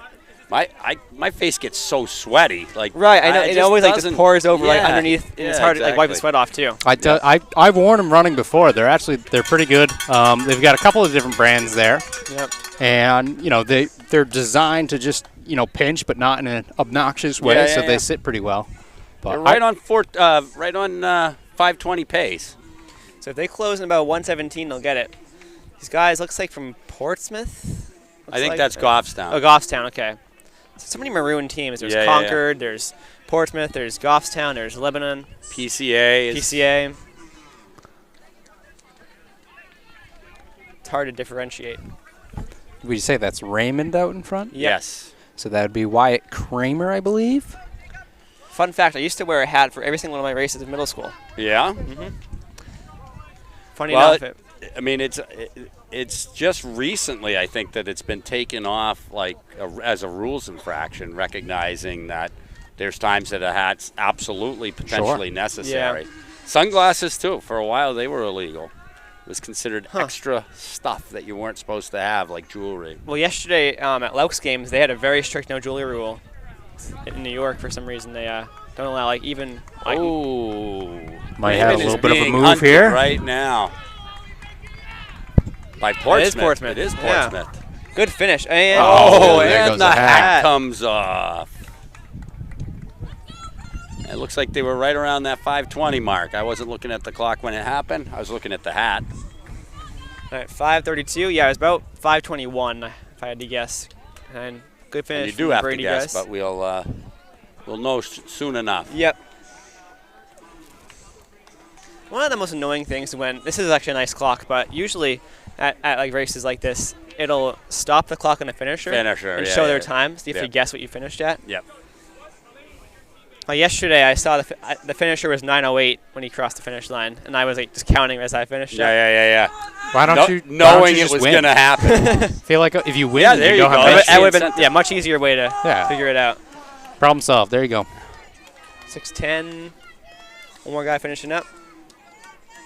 So I would say that the heat's definitely having its effect because they were all easily sub-6 pace on the first lap, and now last person in 6:22. So I know Jonas Teeter is in this race. I heard Avery Crowell was too from Portsmouth. I don't see him. I see John Mormondo from Conant.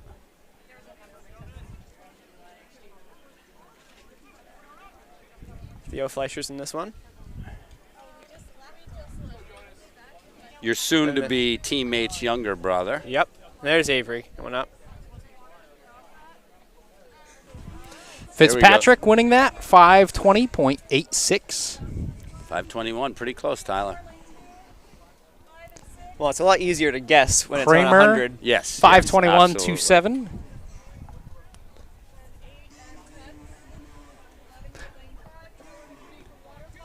I'm going to guess the winner of this one is going to be 438.54. Wow. 438 would be a PR for any of these guys for this season. I'm going to say Jonas and Avery are going to work together.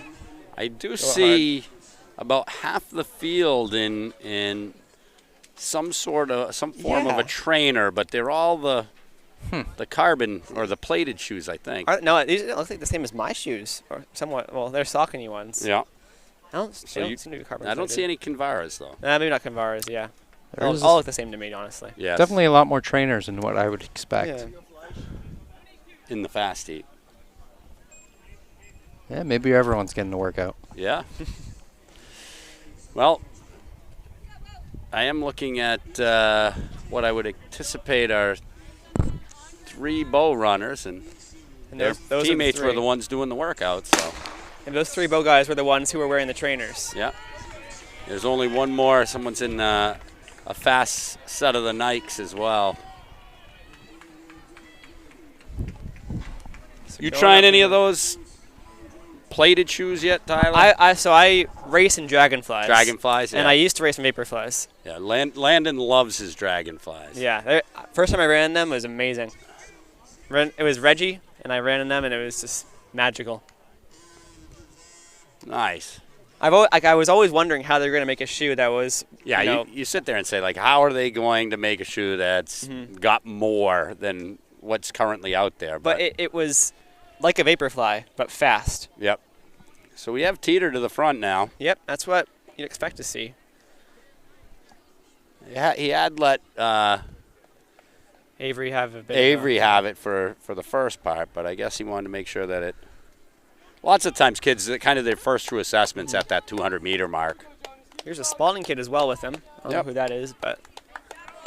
And we're at 109. Yep, so that's about where I predicted. But yeah, that's pretty close to what your prediction is. And the sun is just beating down on everyone right now. It's bad out. This is probably the worst it's going to get. So everybody was through in just about 5 minutes pace, but I'd say based on the temperature, we're not going to see everyone slide under that mark. Jonas looks like he's trying to open up a bit of a gap, though. Yep. So we'll see.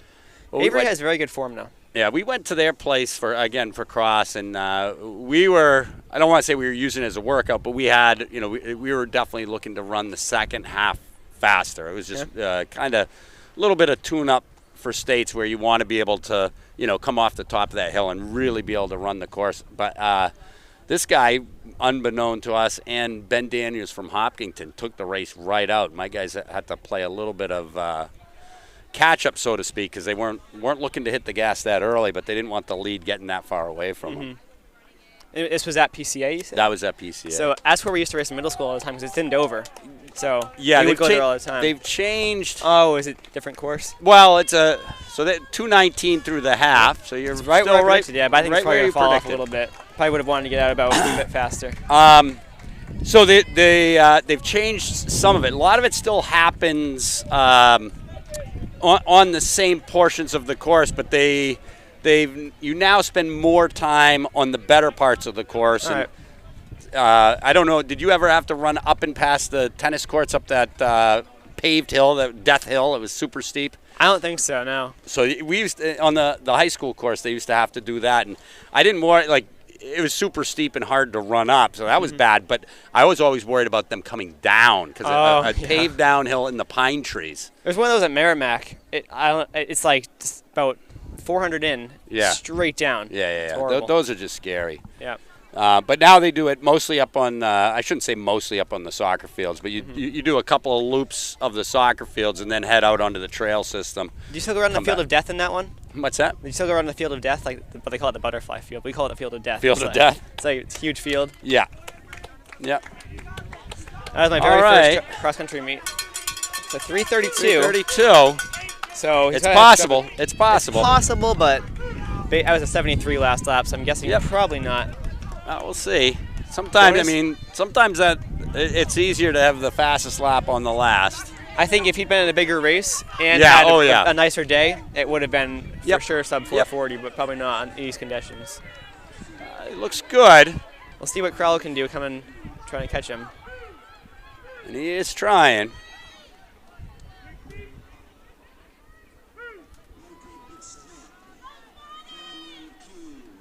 Looks like he's closing the gap a little bit, but there's not a lot of room left. Yeah, I think he's closing it maybe a tiny bit, but not enough to make a move. Unless he goes in this last 100. So 4:23 in the clock. Not going to be my prediction. Not getting under 440. I forgot it was hot out. That's my excuse. You forgot. You're standing on the track itself at this point. Yep. Pretty hard to forget. There's 438 going going comes by. Spalding. Oh, Spalding's coming. I think Avery has no clue he's there. Might get him. Barely, I think. I'm curious. I'm not going to get the interview, but tried to see. sneak in.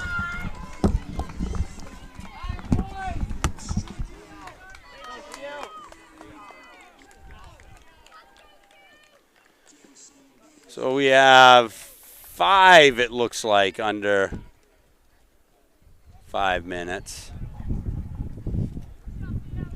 Great finish from the kid from Spalding. Not sure if he took second place or not, but he came from quite a ways back with, 130 to go to close that gap up. We'll see here. Teeter, 443.94.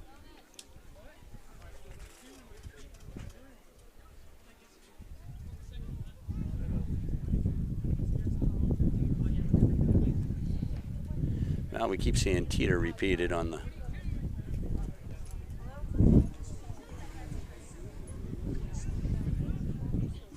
So they're bringing the hurdles out. So. Yep. Next event on the track will be finals in our hurdles. See how well Tyler can handle all the finalists coming at him a minute apart.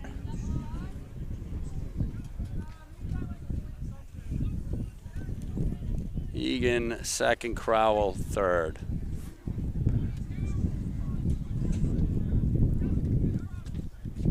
All right. And we've got Tyler Sheedy with our winner. We're here with our 1,600 meter champ. Could you give your name and your grade, please? My name is Jonas Teeter, and I'm a sophomore. All right, awesome. Well, Jonas, great race. Thank you. What was your goal heading into today? I think the real goal is to get into like the 430s. but I got around like almost exactly my PR, maybe a little bit better. So so I did what I wanted to. I wanted to stick with the Portsmouth kid, but I think I did that, so I think we're good. I was saying on the broadcast that if you had a bigger field and a nicer day, it's super hot out, obviously almost noon and sun's beating right down. Yeah. It would probably definitely be under 440. So yeah. I'm sure once you get to those bigger races and hopefully a nicer day, you'll be able to get under that. So that was a great race. Thank you. Do you have any shout outs you want to give? Yeah. Shout out to my man Patrick Andini. I know he's not here right now, but I love that kid, and I'll be racing against him next week. And then my 3 coaches are standing behind you. And also to the legend, the interviewer, Taushi. All right, well, awesome. I appreciate the shout out. Congratulations on the win, and hopefully see you under 440 soon. Yeah, thank you. Yep. All right, awesome. Well, there we got it. Another Tyler Sheedy fan. Everyone a fan of Tyler Sheedy. Everyone. How can you not be? You know how many shout-outs I've gotten all the years I've been doing this? That's his second interview today. Well, he gets a shout-out. Greg, let's be fair. If there's a person that despises the limelight, it's you.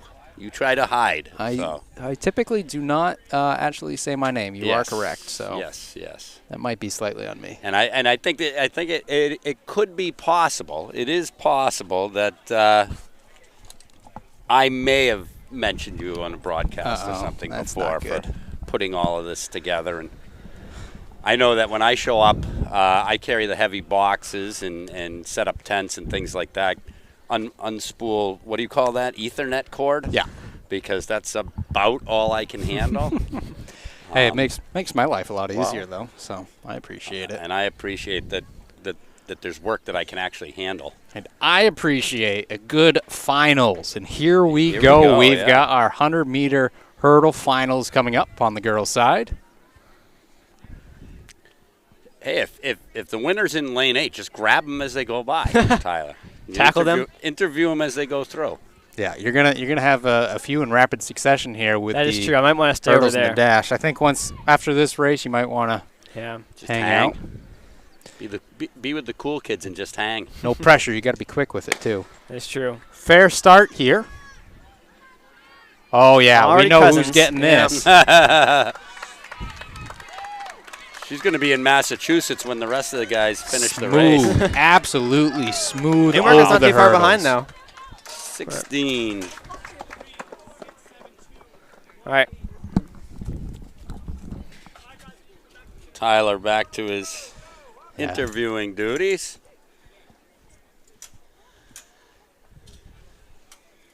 Glad he gets to run around and do that, Well, if there's any of us that should be running around, it should be him, not us. Plus, in their youthfulness, they tend to be a little bit more impervious to the elements. Us old people just melt. Well, he competed last night. Yes, he did. He's not necessarily showing any fatigue, so I'm going to call him out for not running fast enough. And with that, I'm losing fans. Yeah. No. I still have yet to ask him. Last time I saw him was at Sauhegan, and there's this senior assassin thing going on, and he was wearing swimmy bands because you can't get out with swimmy bands on or something. I don't know what the rules are. It's a pretty popular thing around the high schools. I know Co-Brown's been doing it for years.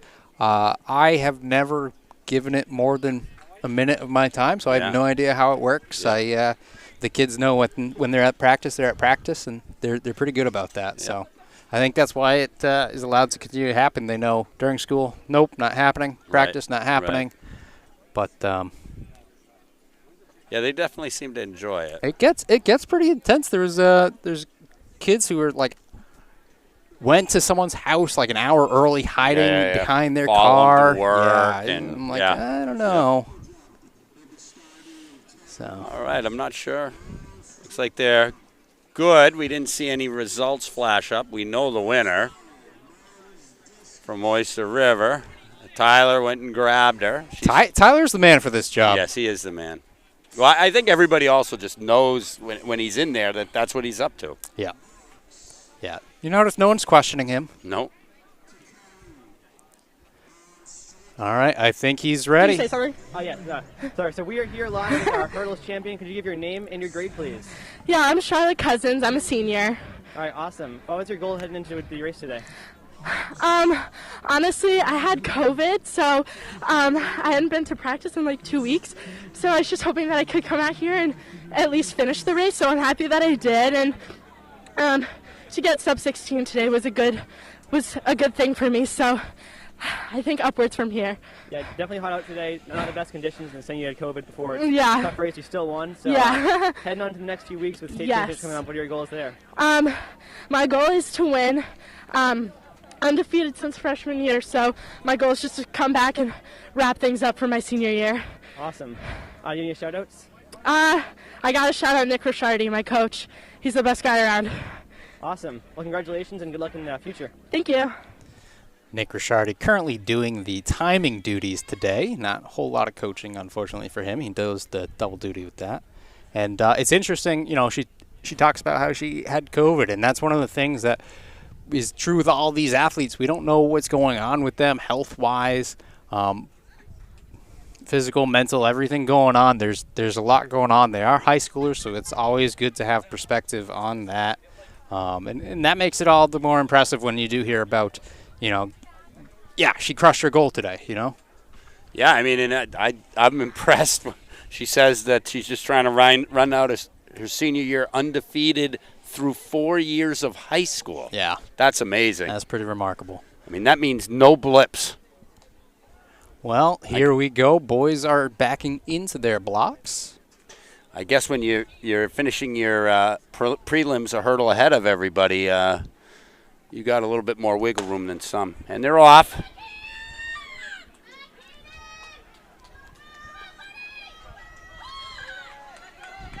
We got Oyster River out to a lead.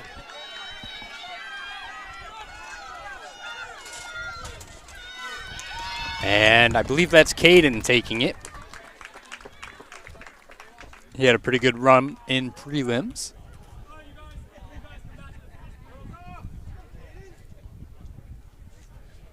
That was pretty tight. There wasn't a lot of separation between all of them. I mean, he clearly in front. I don't mean that, but Yeah. No, that's what you want to see, is a nice close race. Yep. That's what the finals are for. I mean, the best races, it's always when you have to go to the timer to figure out who won it. Yep. So. Yep. You can see our hurdles being cleared. We've got our dash coming up next. Some dash finals. Yeah.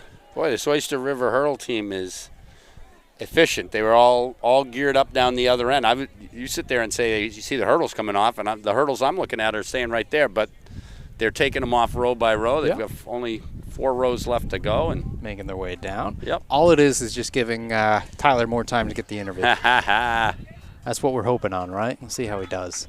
This with the dashes, this is where it gets even quicker in between heats, so he's got to be on top of it.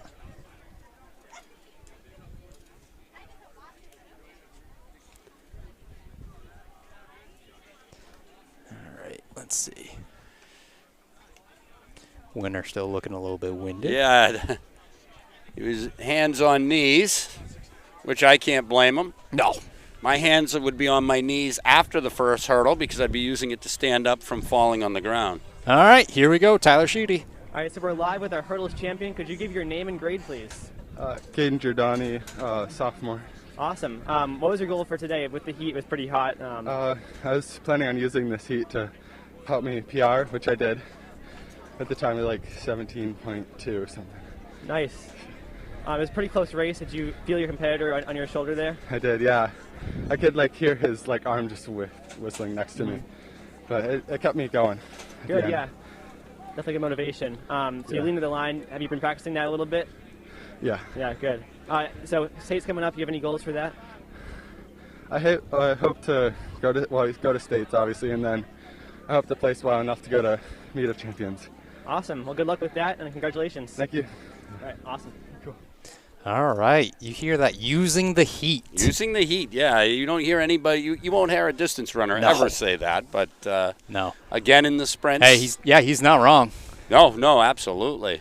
I mean, it's sort of unfortunate that the best conditions are exactly opposite for people that are both going to be at the same track meet.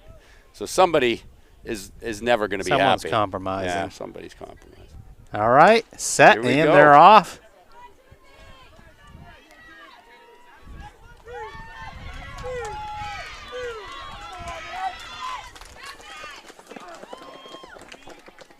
Portsmouth. Was it Portsmouth Christian? I believe so. No, all the way No? back. I think it was all the way back. Yeah. Well, if it was Portsmouth, I'm thinking that was probably Michael. It was lane 5.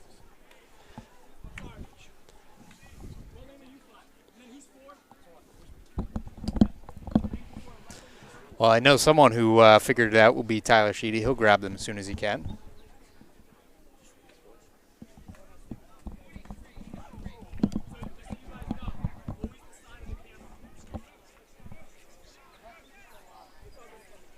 Can see our girls getting all set up. And be another moment or so before they're ready to go. Get a little bit of time, make sure those blocks are set.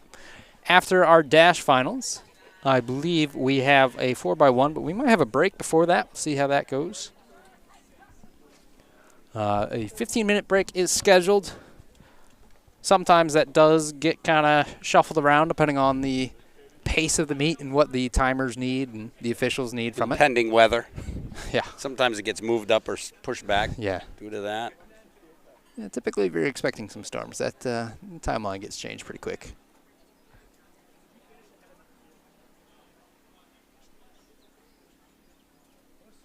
Just getting some clerical stuff sorted out. We have 5 maroon jerseys in this final, and I think there's a little bit of that, and I think there's also a number on the wrong hip. Yeah, hip numbers on the wrong hip. Which, just a public service announcement. You can always double check. Usually they'll tell you when you get the number, but you can always double check. The side the camera is on is the side the hip number goes on. I should say the timer's camera, because we have some cameras true. on. Yeah. We've got cameras on both sides today. But the one that's specifically directly on the right the on the finish line. And that's another thing, too. Like we talk about, we were talking indoor earlier. Dartmouth, they've got multiple finishes there. Yep. I tell my kids, I say, hey, look at the lines. Look at where the camera is. You notice how that line doesn't have a camera? Yep. Don't finish at that line. Don't go to that one. Go to the other one. Someone every year makes that mistake. And I imagine the next time we're in that facility, it might be several people. Yeah. It's been a little while. Hopefully we'll be able to get back into the indoor swing of things at some point. Yeah, actually, I want to ask Tim on that.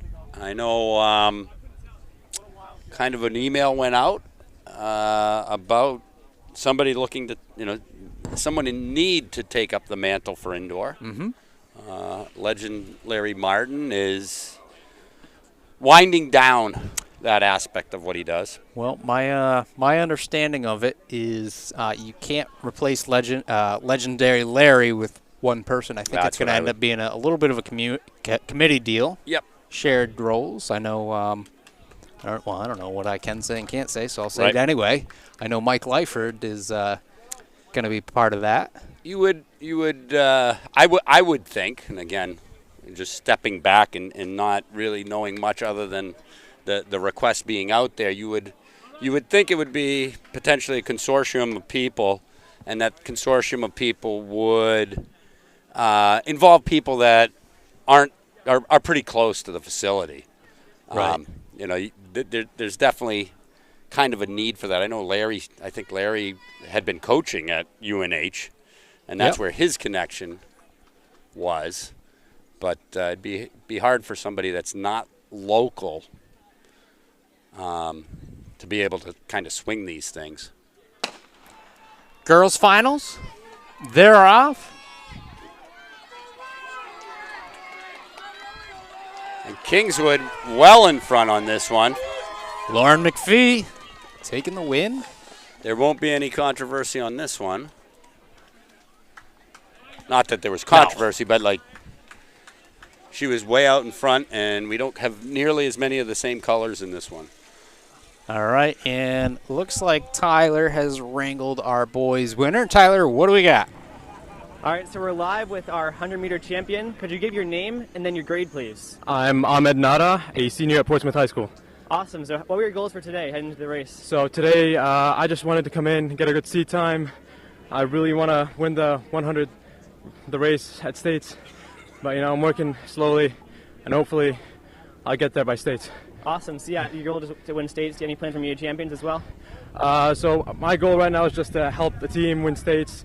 It's been our dream ever since sophomore year. Now that we're seniors, we get one last chance, and this is it. So, we're doing everything we can. Super cool. Do you have any shout-outs you want to give? Obviously, my coach, Coach Lyford, is pushing me, helping me through the way.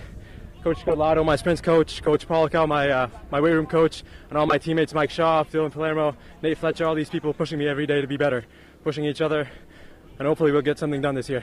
Awesome. Well, I hope that work pays off. Congratulations. Thank you. Thank you so much. All right, good luck, man. Thank you. Well, I find it interesting that Nada wins this, and that was where the broadcast took a turn immediately for the worse with the jokes, with Tyler saying, not a bad time, and I guess he's absolutely right. Yeah, it was pretty good. It was pretty good. So on the track now, I do believe we're going to have a bit of a break. I know we've got another interview coming up as soon as Tyler can track it down. Tyler, right there. Tyler. Green hat. Green hat. Right here. Tyler getting some instructions from Mike now about where our winner went. She went in disguise. Put on her disguise. Hey, nothing wrong with that hat. Nope, no. Not on a sunny day like this. Not on a sunny day like that at all. That's just smart. Smart by the athlete, smart by the coaches, whoever's idea that was. I'm thinking that this might be the athlete's first time being interviewed because she looked like she had some preliminary questions for Tyler. I know we normally try and prep everyone so they're a little bit prepared, but doing it live makes it a little bit more interesting. So, all right, I think we are ready. Here we go. All right, we're live with our 100 champ. Could you give your name and your grade, please? Yes, I'm Lauren McPhee, and I'm a junior. All right, awesome. So what were your goals for today? I was really, really hoping to set a PR, especially in the 100. Yeah. Did you know you could win today? Was that kind of in your mind heading to the race? I honestly did not have much of an idea, but it's definitely exciting. Yeah. What are your goals heading forward towards states and stuff like that? I'm really, really hoping I can qualify for states in a couple different events, and I really hope to place. Awesome. Well, good luck with that. Any shout-outs you want to give? I have my family here, my mom, my dad, my brother, and my whole team. They're really supportive of everyone, and yeah. Well, I'm sure they're really proud of you. Congratulations. Thanks so much. All right, awesome. All right. And with that interview, I think we got a little bit of a break going on right here, so we're going to step away. We'll keep the video live, and we'll be back momentarily. Unless, Mike, you want to fill airtime? Not alone. I don't mind talking, but I definitely need somebody to talk to, and I think, Greg, you're going to use this opportunity to check on a few things. So yeah, I got a couple of things. So once again, this is NewHampshireTrackandField.com, powered by Runners Alley, coming to you from the 3rd annual Bobcat Invitational. Meet Hub today, brought to you by Arthur Thomas Properties. Pretty local to this area, so you should go ahead and check out them. Nice of them to sponsor us. Again, we are at Bobcat, and we have a little bit of a break here, and we will be ready for the action as soon as it returns.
triple jump.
Wait for you.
Last call, boys and girls, 4 by 100 meters. Last call, 4 by 100 meters. Check in at the clerk's table, please.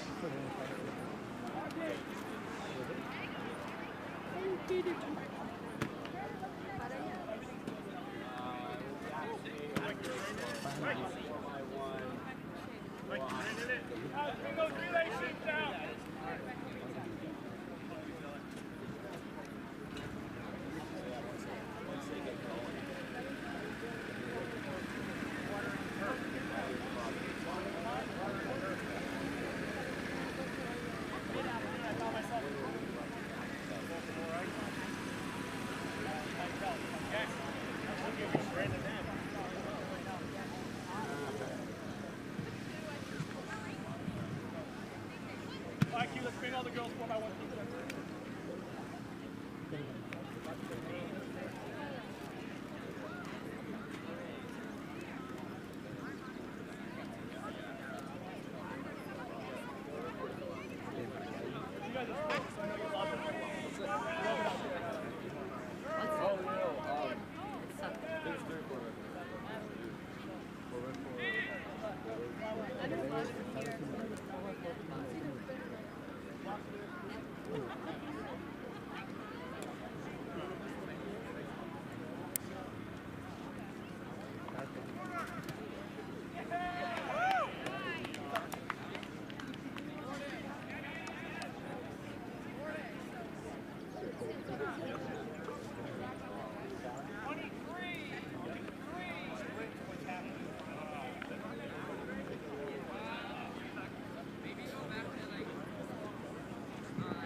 There we go. They were putting the 4x1s on the track, or at least that. they said they were. Yeah. Now they've.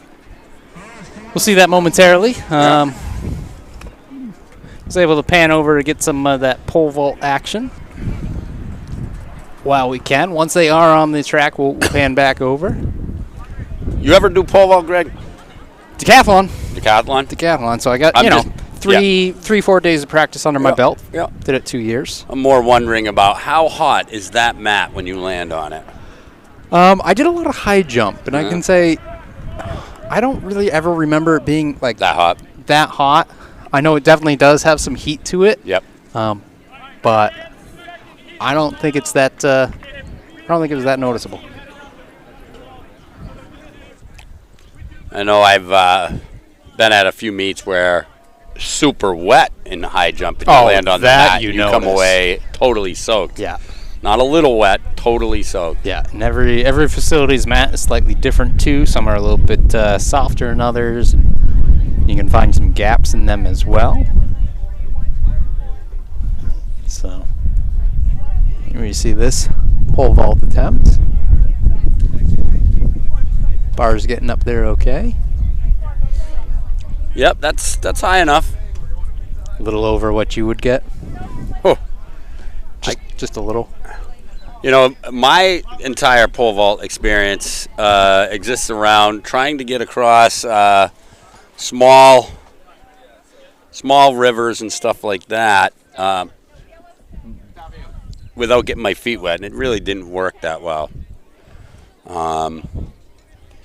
You find a nice sturdy sapling that is sitting there kicking around, and you get your hands up near the top, and you plant it in the river and try to get across. Well, that's where pole vault came from, right? I think so. Yeah. I know that they also have this other event. It's there's what the heck is it? It's I can't remember what it's called, but it takes place like in this creek, and you run the pole down, and then you try to climb the pole as it goes over and land on the other side. That's a fun one to watch. All right, here we go. Girls taking the track for our 4x100 meter. Once again, this is NewHampshireTrackandField.com, powered by Runners Alley, coming to you from the 3rd annual Bobcat Invitational. Our meet hub brought to you by Arthur Thomas Properties. And shout out to that sponsor because they are here today. I know they're supporting this meet pretty well, so we appreciate their support and helping to bring this coverage to you. We wouldn't be able to do it without our sponsors. They're checking the zones right now at this phenomenal facility, pretty new. 8 lanes, you got to like that. High school tracks with 8 lanes. And you got to remember that next week we're starting to look at qualifying meets. In order to get into the meets, you have to be qualified. I know Seacoast is the next one we'll cover. You have to have qualifying times for that. So this meet kind of a last chance opportunity for a number of these athletes. We also, next weekend, you're going to be covering Wilderness that my kids are going to be performing at on Saturday. That's the plan. Where's that at? Is that That's in Guilford, yeah. Guilford? Okay. Guilford. That means that we might be live for that. And they have qualifying standards for that as well. So. You say you're covering Seacoast? Yep. Seacoast Friday. I will not be on the mic for that. Well, we've been working on something new here at New Hampshire Track and Field. We're gonna mic'd up while you're racing. Yeah. You game for that? I hope it. I would be a great test subject. Clean handoff, from what I can tell. Are you very verbal while you run, or? I can be. So I was thinking like more for cross country, as we see another pretty good handoff. Yep. Ideally, baton does not slow down. No, I was thinking cross country. You just strap a GoPro to your chest, you know? You know who always talks a ton is the Khalils. They are Khalils always chatting during races. I remember Landon saying that they were chatty. Huh. Yeah. I've always wanted to well, let's watch this finish first, but should be under 60. Always wanted to watch this finish. Couldn't agree more. Summersworth. 58. And no, may barely have gotten it. I think they were mark. under. I think they were under. We'll give it to them. I've always wanted to come up when someone's back and be like, I'm right behind you. I'm going to get you. 58.05 for Summersworth. And in Heat 1, taking number 1. Let's see what the second was. Oh, did you catch that? I did not. Well, flashed up on the screen for half a second. We will never know. Unless you check the results later.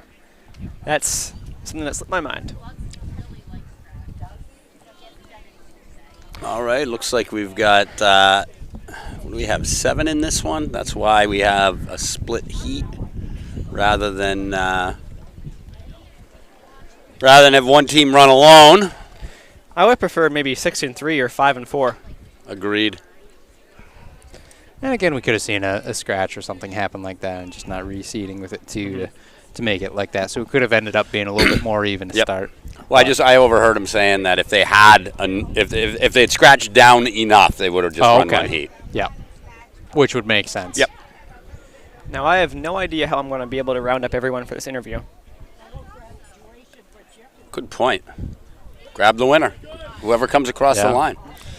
Yeah, we might not be able to get it immediately after the race. We will try and get it, so just let the winner know once they get their team around. Yeah, they can bring their team in. We'll try and get these as we can. If we don't get all of them, apologize on that. I know field events, if you are watching and competing in field events or you know someone who is and they win, still send them on over to Tyler. Yeah, He'll give them an interview. him. I think, I'd nothing against the track kids. I was more of a track than field kid, but we get to see the story with the track. Yeah, I want to hear what the field event have to say. Also, to my dad, I do have sunscreen on, so. That's a good call, Tyler. Good call. He was texting me. He said, "Are you wearing sunscreen?" Anyways, back to the race. Looks pretty tight there in the first four. A few red teams up in front. Yeah, there's a few red teams, and there's somebody that is screaming on the outside. Looks like Spalding. Spalding is the top team coming into this. Seed time of 53.88. About a second and a half over second seed. That Newmarket? Newmarket would be the second seed. There's Oyster River. Yeah, so it was Newmarket's second leg was really crushing. But definitely pulling away is Spalding.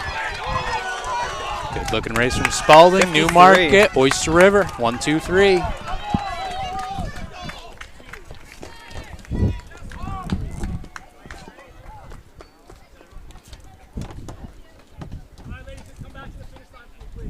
Tyler running around.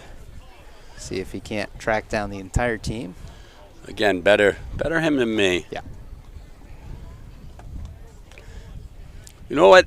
I'm recognizing something that has distinctly changed since COVID. Oyster River's pink shorts, the pink spandex. Ooh. Right? Yeah. I don't think I've seen those since. Or maybe that's just cross country. I don't know. Well, now that you say it, I kind of do miss it because it was very, you knew who they were. You knew who one team was anyways. Yeah.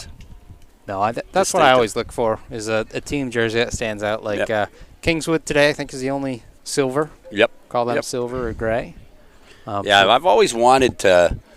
I mean, don't get me wrong. I understand school colors and stuff like that, but I'm always. Wouldn't it be great for your fans and everything else if you had the one uniform no one else had? Sure. Just so that you could be identified and stuff like that. So you know what happens with that is someone gets that, and then everybody gets it. And unknowingly, another team gets it at the exact same time, and you show up to the meet thinking you're going to be special, and it's identical. I know something like Spalding, 53.25. Okay.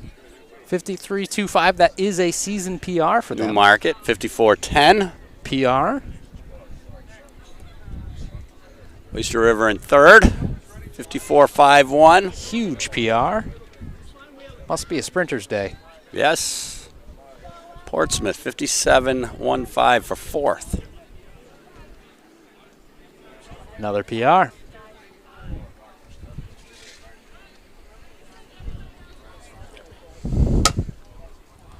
So you've got appears to be the first heat of the boys getting set up. I see a couple of teams. I'm guessing we're in the same issue, or at least one of them. We have apparently two in this heat. Yeah.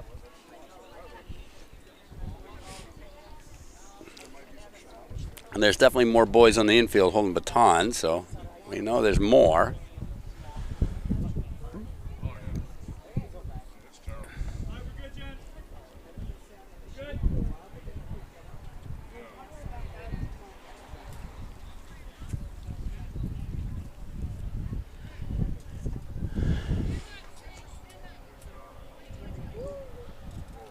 All right, they're being called to the blocks.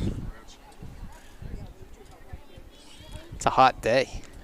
Yeah, and I'm noticing the Raymond kids fully decked out in tights and Under Armour shirt. That's probably for sun protection, but woo! Hot enough. Having a little bit of equipment issues, but hopefully nothing that you'll see at home. Got one camera that likes to keep turning off because it's getting too hot. Good looking race here, though. Yep. Weren't you getting 2 teams? Reasonably solid handoffs there. Weren't perfect, but they were quick. Yep. Yeah, I mean, the telltale is when both teammates have to slow down to do the handoff. Yeah. That's not good at all.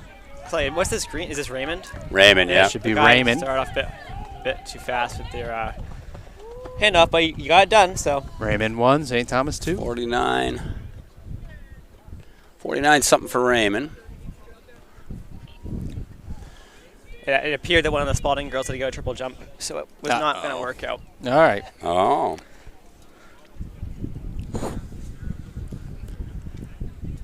Hot day to triple jump. Did you tell her if she won triple jump, she still had to come back? Yeah. Feel them at people. Pretty good win. We want to talk to you, too. We should get in the loudspeaker so we can do that. They have one here? They do, yeah. They're doing announcements, first call. All right, so I'm not sure exactly what's going on here because we definitely have space in this heat. Or just scratches. Well, I don't know. We don't really see scratches of relays that often, so.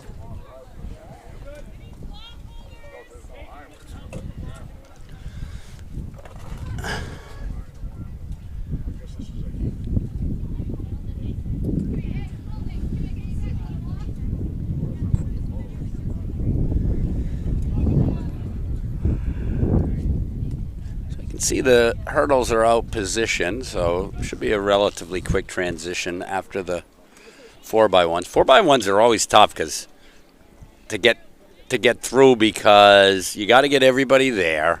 They're going to 4 different places, and so there always tends to be.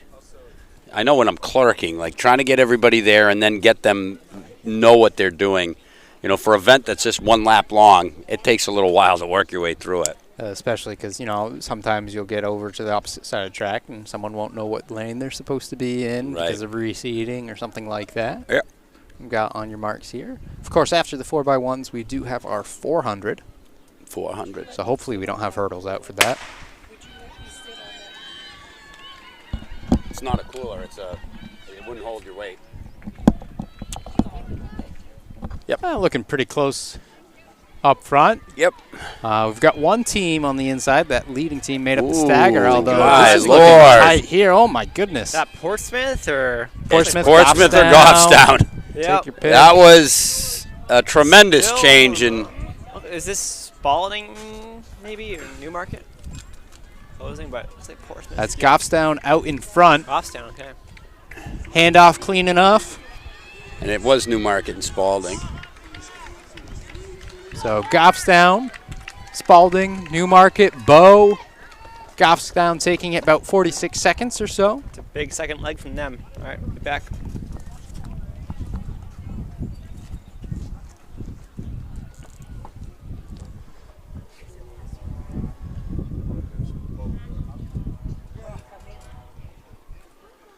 That ended up being pretty tight.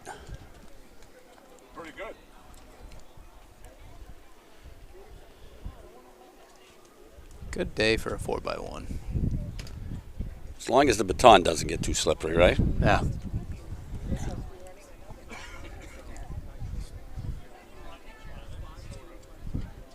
First Goffstown was 45.84 with their time.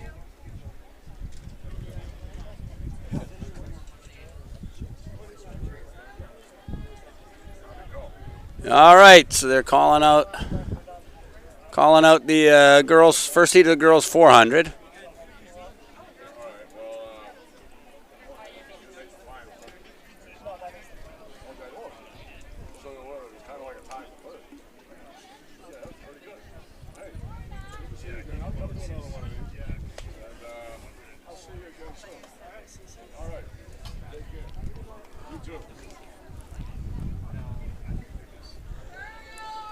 They're calling them out. I'm not sure.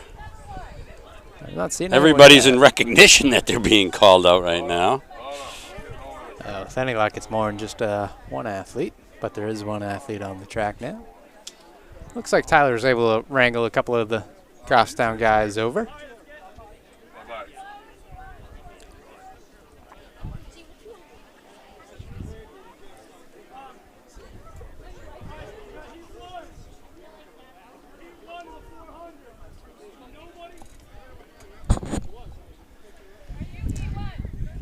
Here we go. A couple of girls for the Heat 1 now. So that's a good sign. Couple as in 2. Yeah. Well, they weren't going to run it with 1, but now 2 people showed up. If you miss it, you miss it. So we'll get the start of this race. And then once we have it, I believe Tyler's got some guys standing by. And they got to set up their blocks, so we'll go ahead and throw it to Tyler real quick. All right, so we are live right now with Goffstown, who won the 4x100. Could you give your name and leg of the race, please? My name is Will Sasso. I had the 3rd leg. Robin Sibigidi, 1st leg. Peyton Strickland, 2nd leg. Caden Berry, anchor. So what were your goals for today, guys? Do you think you could win today? We knew coming into it was going to be a hot day, so we were all going to be a little looser than we have been in previous meets. So I mean, not really a whole lot of planning into it. Just wanted to come in, run nice and relaxed, and do the best we could. Awesome. Well, you certainly did. Do you have goals going forward for state meets and stuff? I mean, I think everybody kind of has the same goal. We just, we want to do the best we can, and if that lands us in the state meet or MOCs, wherever it is, we'll be happy. Awesome. Any shout-outs, guys? Yeah, Rob for filling in because he's not normally our 1st leg, but he did a good job today, and our coaches. So, yeah. Awesome. Well, congrats, guys, and good luck going forward. Thank you. Thank you. All right, that was a strong-looking 4x1 team.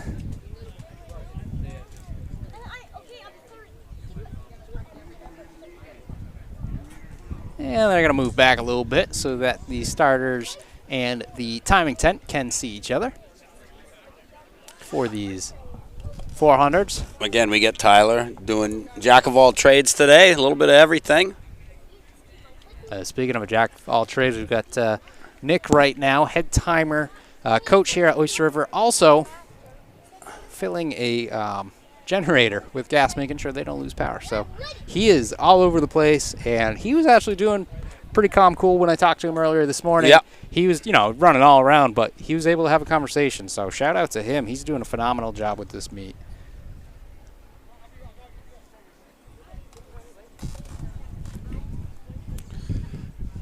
It is kind of wild that at one point we had 1 entry into this 400 and then 2, and now we're finally up to 3. If they put enough gas in the generator, we might get more.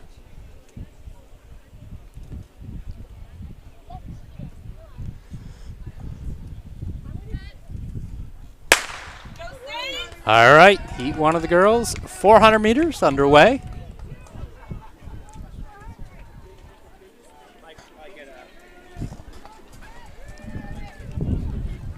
Total of 18 athletes entered into this.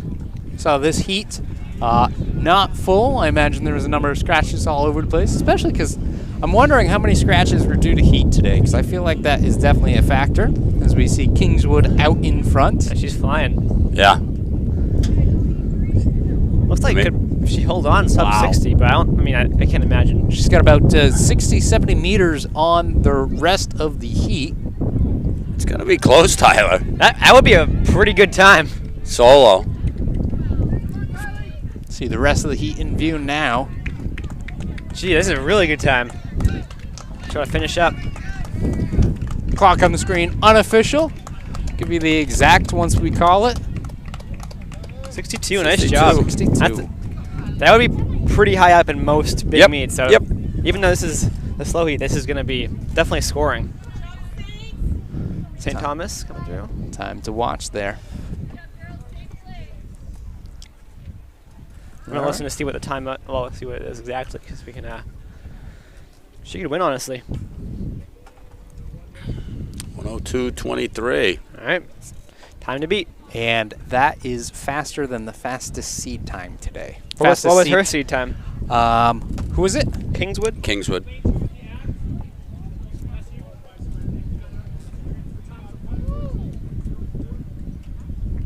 I'm not seeing. Oh, no time. That's why. Well, this is faster than that. Yes. Well, no time is a lot faster than. Well, or a lot slower too. It depends. You calling it zeros or? I don't know. Yeah. Or infinity. Well, fastest seed time is a 1:02:64, and again that notable 6:4 ending the 4 at the end. Yeah. Yes, Could be hand time, could be FAT, but What's the school? Newmarket. Yeah. So, Division III. I've been to more hand time meets this year than I have in a long time, and I'm not saying that's a bad thing. We hand time everything in it, but we were almost at a point previously where the vast majority of the meets were FAT. Yep.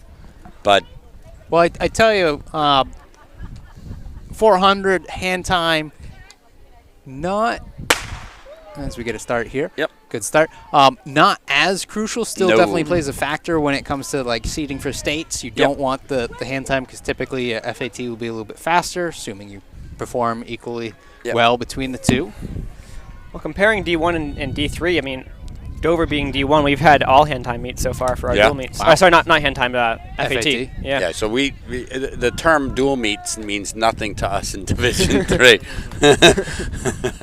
But we had a tri meet the other day, and I think Wilton showed up with 4 because they had prom issues. I think that could be one of our other factors today. Yep. I know I heard 3 different people talk about how they had proms today. Yeah, I know at Merrimack I overheard some people when I did a round, went around the track. There's some talk of prom this weekend. Yeah. We have ours after Seacoast. Well, not the day of Seacoast, but the day afterwards. This looks like we've got a pretty close race. Yes, we do. Who are we looking out in front, Tyler? Looks like Raymond. Raymond, but it is tight. Not Raymond anymore. in lane 1. Bo taking the lead right now in lane 2. Bo finishing first. Still that first seed. First heat. By 5 seconds. Yeah. Well, I'm going to go actually. I'm going to keep an eye on her, make sure I can get her for an interview. Yeah. I'm guessing there stands a chance that she just hasn't run this event before. Yeah, no time. So sometimes that's a blessing not having run 400. You don't know what pain you're getting yourself into. Yeah. So if I'm her, I'm watching this heat pretty closely, see if I can win this invitational. If you can? No, well, if I'm her. Oh, I see what you're saying. Do you want me to see if I can get you entered last last minute. Hop in. I probably wouldn't win this. There's a free lane. I think we can. If there's a free lane, I'm willing to bet we can get you in there. I'll pay the fee. Split a 55 and a 4x4. That was all I had. I might have to give you like a GoPro to run with though. That would be awesome. Or like one of those. I could just run with like the big camera. Yeah, exactly. Lane view. Sure. Of the leaders, stay right on her. Well, that'd be fun. It's like those segways recording the Olympics. Running over people. Or like the thing on the track that goes along. Mm-hmm. Yep.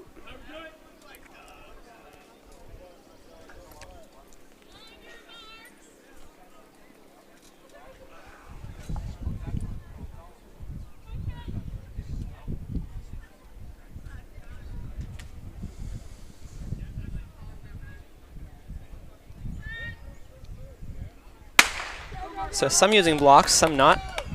Some numbers falling off. I'm a solid believer that you got to be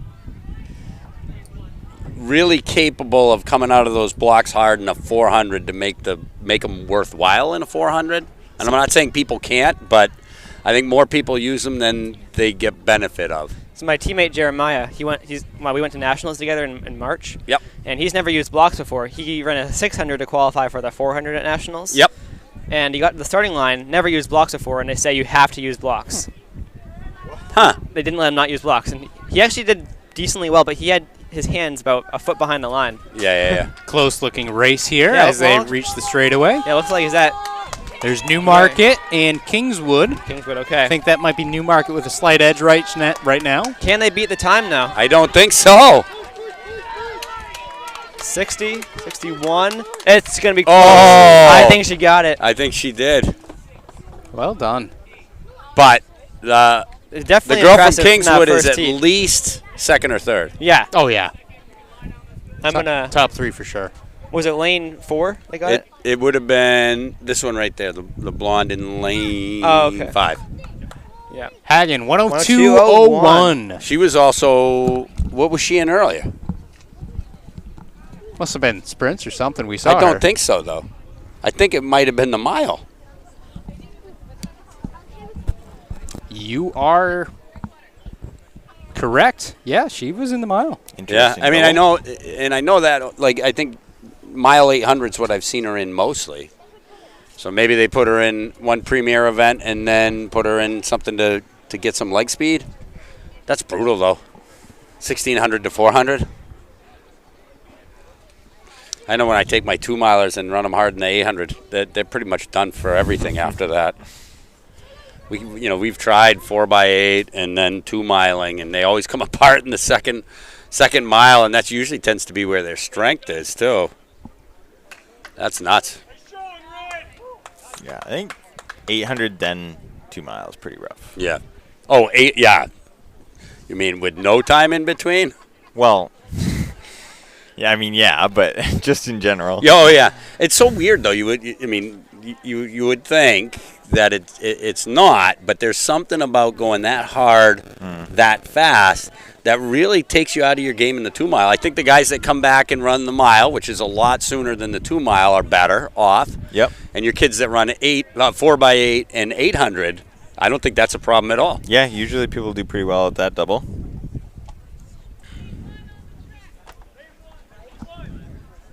All right, looks like Tyler is ready. Hopefully he knows about the mile. I'm sure he does. He remembers everything. Here we go, Tyler. All right, and we are live right now with our 400-meter winner. Could you give your name and grade, please? I'm Alana Hagen. I'm a sophomore. Awesome. So what was your goal for today? Honestly, my goal was just to hit 104, but like, it's a hot day, so honestly, I just want to do my best. Well, you definitely did that, and some. So you ran 102, so that's pretty impressive. Did you? The first heat was pretty fast. Did you know that the girl ran like 102.3 in the first heat? You barely beat that, and that was pretty impressive. Yeah, I definitely felt like the competition was strong today, and definitely helped me go a little faster. Good, yeah. Do you have any goals going forward for future meets? Definitely like going towards states. I want to get under 102, but it's definitely getting hotter outside, so whatever I can do, yeah, I'll be proud of. Hope the conditions are a bit better going forward for states and stuff like that. Well, anyways, congratulations. You killed it today, and good luck going forward. Thank you. All right, thank you both. Yeah, she had some competition in her heat, as she had mentioned, and I think that that can definitely help. And then, it's one of those things you're not necessarily looking when you're in heat 3. Looking at the times from heat 1. No.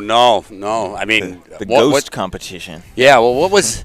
I'm thinking there was that indoor championships, U.S. indoor championships, where the 3K B heat was run way in front of the A heat. Yep. And in the A heat at Dallaty, the winner actually came out of the B heat, which was pretty impressive. I mean, in theory, those boys should have known what time they were chasing, but instead they worried about racing each other, and it never happened. All right, this is a much more full heat. We've got some confusion. Maybe not. Well, definitely some confusion because the blocks are set backwards. I was going to say... you might want to turn those puppies around. There must be some element of confusion. I got to be honest, though. If you turn them around, you run the opposite direction. You're going to get that the is line true. first. I don't care if you're in lane. The only one that won't is lane Number 1. Yeah. That'd be fun to watch, though, if you had everyone else go one direction and then lane 1 go the opposite direction. Oh, or if they were running 200s. From everybody's. Oh, that'd be fun. Yeah, that'd be that way. Yeah, whoever gets there first. And you go every other lane, and they're like sprinting head on. Yeah, exactly. Any coach looking to grow their invite, we have an idea for you. I think it might pay off. I'm not even interested in any money on this. I just want to see it happen. I've come up with a way to make, I know some people say that figure skating takes too long and is too boring. I've got a way to fix both those problems, and it's by having like 5 go out at a time, right? 5 competing at the same time, going through their program. Just try not to hit anybody. Yeah, you remain standing up, you're probably going to win. Also puts a new meaning to the term death spiral. Now, taking a look at this race at the 200 mark, seems as though our leader has made up that stagger and then some. That looks like Bishop Brady.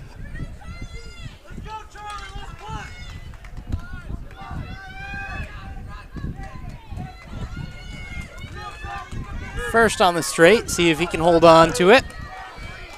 Everyone trying their best right now to close that gap. And right around that 1 minute mark for our leader.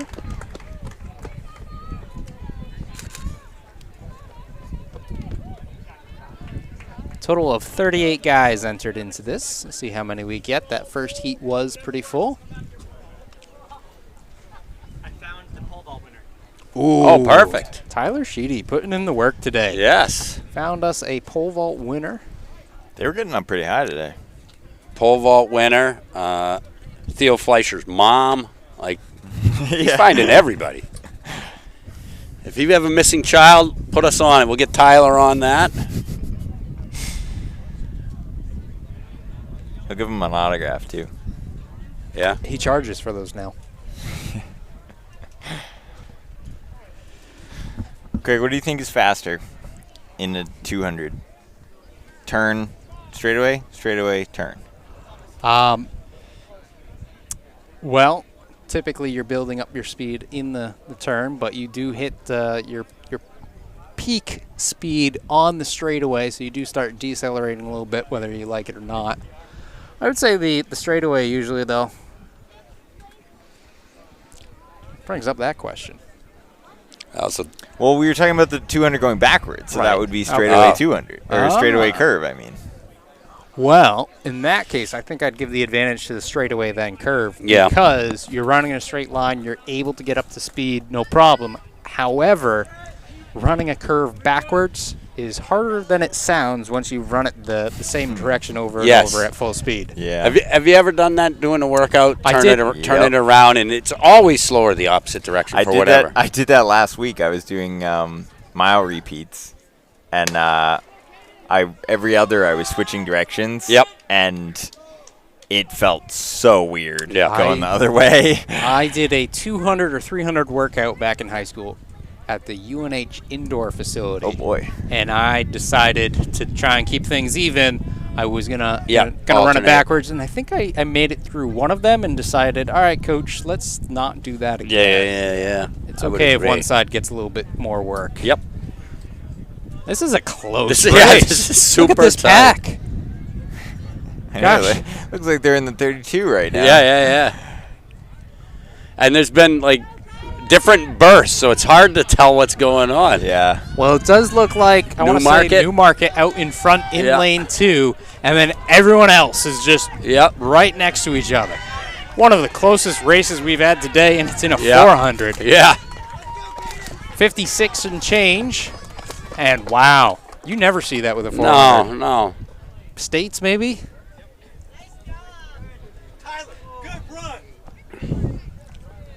So interestingly, I was out in Flagstaff over April vacation, same time that Tim was out there with Aiden, and I was witnessing an NAU workout, and they do alternate, but when they run 56.39 winning that heat. When they run in the opposite direction, they go out to lane 6. That's interesting. Makes sense. Yep. Well, I mean, if what you notice when you turn it around is the curve, if you lessen the curve, it's not as big a deal. And I think it also allowed them. I think lane 6 has it so they know. Like, I think it's the hash marks are already on the track for where the 400 lap would be. Right. And so they had a dedicated coach to each group that would just give them their splits and migrate down the track as they were doing it. But they were out in lane 6 for 2-mile repeats, and in lane 1 going the regular direction for the 1-mile repeats. I think that also was just a traffic issue as well. Yeah, then you can get a couple workouts groups going at the same time and not have to worry about it. Yeah, and they had the guys split between, their true distance groups and their more miler-based groups. Yeah. All right, so now I want to see a full meet. It can just be a dual meet or something. Everything run Everything reverse. backwards. Yeah.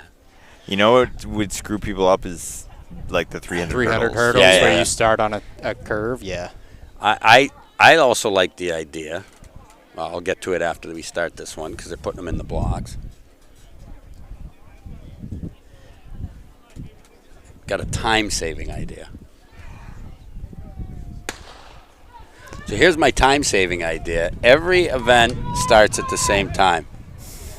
And you just decide which event you're in when you get there. Not sure how much time that saves for the timers. Yeah, well, you can start the 100, 200, 400. Suggested by someone who isn't a timer. Good move by someone on the inside, green jersey. So I'm going with either Raymond. I think we're looking at Raymond by that uniform. Could be Bishop Brady, but it looks more like the Raymond shade. Yep.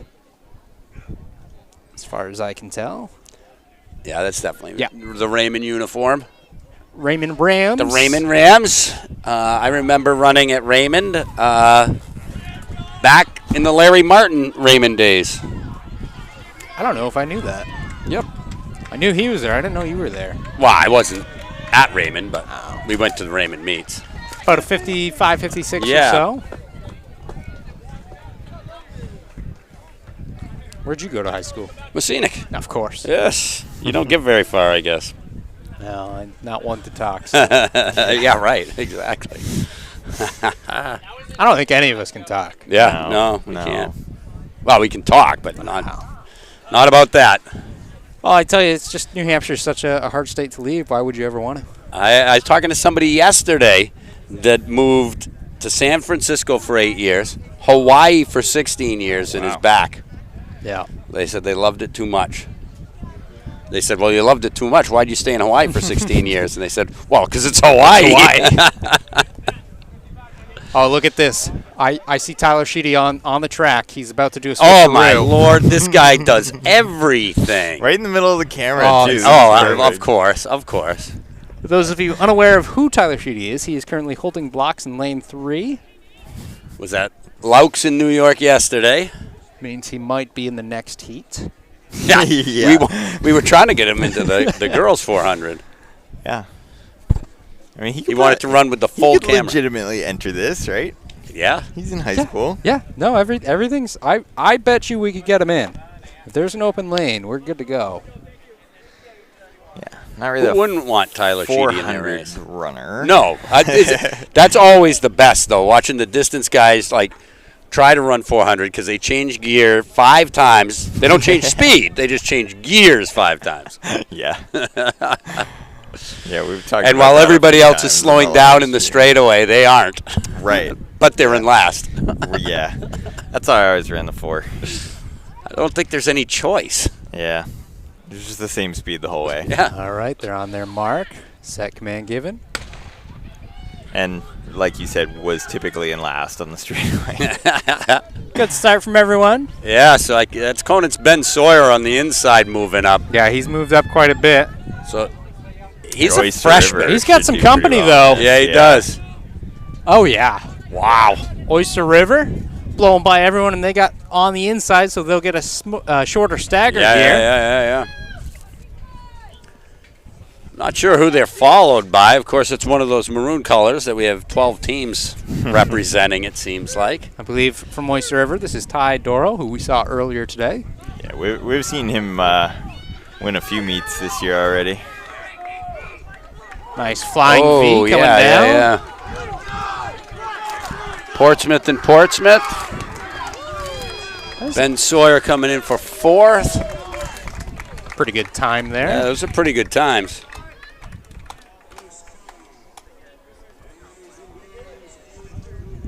Just got word that Tyler was going to run the next heat, but there is no next heat. 50.45. That's solid. Wow. All right. That is solid. It's a good-looking time for him. PR on the season. That's real fast. And the fact is, he came into it 56.6. So to me, I'm looking at the consistency of being that 50-point-something guy. Yep. Oh. That's what you love to see. I thought you meant 56. Yeah. Oh. I know when he first said it. I'm like, what? Wow. 50.66. What a day for him. Consistency. Yeah. Yeah. 5-second discrepancy, consistency. Yeah, Well, 5K, that's right? Yeah. Oh, absolutely. Yeah, that's not bad. Oh, 5K. I can see Sheedy, the predator, stalking his prey, and he got him. That's good. Our main camera angle showing that interaction. So we get to see them catching their breath. Good work. And spitting. Just ran last night, drove all the way home from New York.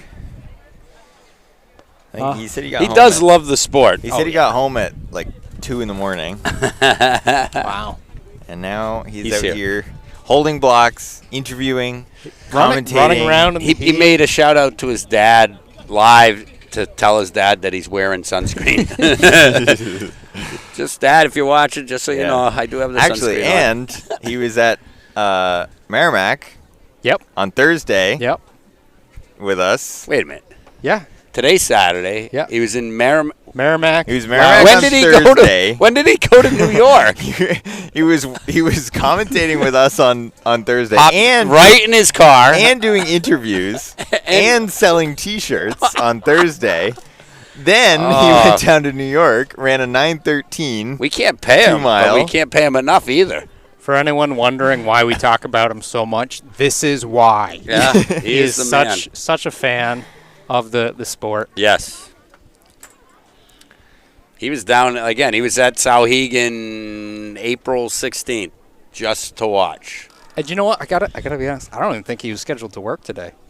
He wasn't on. He wasn't on any of the paperwork I saw. Nope. Yeah, he just showed up. No, he texted me last night, and I think he was driving home from New York, and was like, "What time does Bobcat start tomorrow?"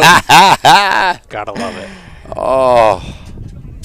I need my fix. He's a junkie. I mean, that's crack junkie. junkie. Athletes like him. That's the reason that we're doing what we do, because they can't get enough of the sport, and there's people who will watch this race, rewatch their race, share it with family. Yep. So there's a lot of good that we're trying to help out people like Tyler. I think we're overselling Tyler a little bit and underselling us. Look, we're bringing people their fix of Tyler as well. Yeah, that's true. Right? That's true. Hey, He's not racing today, but we got him here.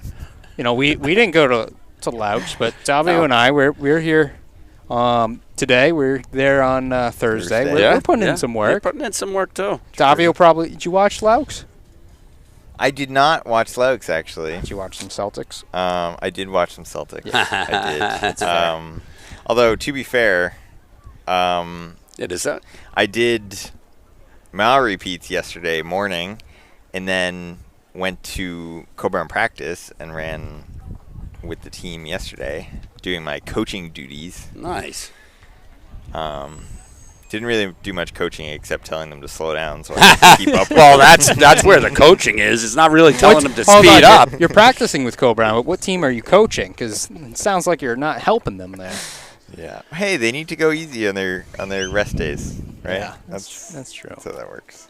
All right. Looks like we're about to get started with our 300-meter hurdles. And we were also talking about Nick playing many Doing roles everything. at his home meet, but he was just setting the hurdles as well. Unbelievable. Setting the hurdles, telling people to get down so they can see the starter, and he's all over running the back place. to the timing. For those of you keeping track and know Nick, he has shoes on. He I did know, not- I just noticed He did not earlier. He has them He on. generally He doesn't. put them on recently. Yeah. Probably because the turf is 103 degrees. Yeah. I imagine. I bet it's pretty hot.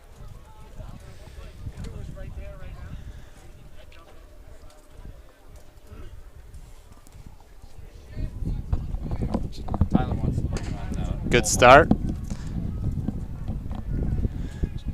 All right, taking a look. Stagger a little bit easier to tell with our 300 Yes, hurdles. it is. The first to get to her hurdle is in the lead, and we see that from Kingswood. With what looks to be Portsmouth probably right there as well. Kingswood definitively out front now. Ooh. Tyler's the pole vault guy. So in the straightaway, Kingswood still in the lead. Our first seed of girls. Looks like she's going to stay out. Of course, this is the hurdles. And 51 or so. Solid time coming out of the first heat. All right, and with our first heat complete, we'll throw it over to Tyler. Live? Yeah. All right, so we are live right now with Ethan. He is our pole vault winner. So could you give your grade, please? I'm a senior. All right, so what was your goal for today? Obviously, it was a very hot day. Does that play into your plans at all? Not necessarily. My goal was what it has been for the past few weeks, 11.6. I jumped 11.3 at few weeks ago, and I just haven't been able to get up there. I feel like I needed a larger pole, but we just didn't have that, so yeah. Well, hopefully you can find something by states. Do you have any plans for states when you go there? I mean, 11.6 is my goal throughout for this season. If I don't do well this season, I am planning on joining the Patriot Pole Vault Club team in Massachusetts because I'm going to school in Boston, so I might be able to keep getting better. Yeah. So speaking of, where are you going to school next year? So I'm going to Berklee College of Music in Boston. Nice, congratulations. Yeah, I'm going for, well, I got in on voice, but I'm planning to go in for video game composing. So writing music for games. That's super cool. Well, congratulations on all of that and on winning the event today. And hopefully we'll see you at the state championships. Yeah, see you then. All right, awesome. All right, pretty good interview there. Pole vaulting and music. Hey, I tell you, that was a pretty good cool. pretty good shout out to Patriot Pole Vault 2. Yep. Not one of our sponsors, but I will shout them out because they do such a phenomenal job for the sport and for pole vault. There's plenty of New Hampshire athletes who make the drive down to Massachusetts and work with them in their club, and really their goal is to get everyone better, whoever comes. And they're super nice guys. I was going to say, New Hampshire's had quite a few people do well in the pole vault that have worked with them. Yep. I know a kid that was a Mass State champ that I worked with at one point that he was jumping 15.6 coming out of there. A little too high for me. Well, it looks like our heat one of the girls is the only heat of girls. Yep. Hurdles have been raised during that interview, and we got boys on the track now. That's the reason I pole vaulted so low. Was just I was too scared to go high. I could have, but too scary. My reason is just I didn't have enough time to practice. I wasn't allowed to practice during the season. Yeah. Once Meet of Champs in New England's was done, then I was allowed to. I don't even know when I was competing. I don't even know that mats had been invented yet. I actually high jumped into a pile of sand. I remember that in Hollis. Good start here in the boys. 2 people on the seat. Yep. Looks that way. Yeah, I got to be honest. If there wasn't mats for pole vault or high jump, I'm not sure I would have done it. Yeah, I did high jump once. That was it. One and would've- done. I tried everything, but I'd scissor kick it, but I'm not flopping. yeah. I don't remember even. I think it was probably barrel roll. Not that. Oh, yeah. Not that it wasn't the flop. I just. Yep. Your first time over, you're probably not intentionally flopping with no. Yeah, especially prior practice into sand. Yeah. Pretty close race here. It's been back and forth. Kingswood now out in front of Oyster River. Oyster River was leading it up to the straightaway, but Kingswood kicking it in pretty strong. Ooh. And gets across. Whew. Gets across. That's why you run all the way to the line for, you never know, especially in these hurdles. We see it all the time. I feel like every time I comment on it, someone goes down. Well, so I apologize. I curse that one all the time. I mean, I think you can look at, like Evan Jager in the steeplechase even. I mean, he was winning. He was going to be the first American under 8 and catches his toe with 1 to go. And, it's just you get to that last one, and it's significantly higher than the first one was. See that time, 50.32. Yeah, especially in a steeple. Yeah. Who was it? Was it like 2 weeks ago in the 800? Oh, yeah. Went down right at the line. Right at the line. And basically, like, the last 3 steps went down, like, face down on the ground and basically just skidded over the line. I was watching that happen. Knew the result already, but, when I saw the video, I'm like, oh, get across the line. That would be, leading the race for 799 meters. Yeah, it was lucky she fell and basically landed on the line. Yeah, because if she had fallen at any earlier, she would never made it. Yeah. All right, guys, I'm gonna cut you off because Tyler is here. Ooh, who do we got now? All right, so we are live right now. Familiar face. You won the 100 and now the 300 hurdles. Once again, could you introduce yourself, please? Yeah, my name's Lauren McPhee, and I'm a junior. All right, awesome. So how does the 300 differ from the 100? What was your different strategies for that? Well, obviously it's not quite as fast of a pace. Plus there's the obstacle of the hurdles to tackle. So, yeah. All right, and did you have any goals today? Was your plan to win the race today? I really wasn't sure. There's a lot more competition here than when I've run it in the past, so I'm just happy. Yeah, good experience. All right, any goals going forward with the 300 hurdles? I'd love to bring my time down and hopefully make it to States for the 300 hurdles. Awesome. Well, congrats and good luck. Thank you so much. All right, pretty good. Way out in front here. Yeah, this is Portsmouth.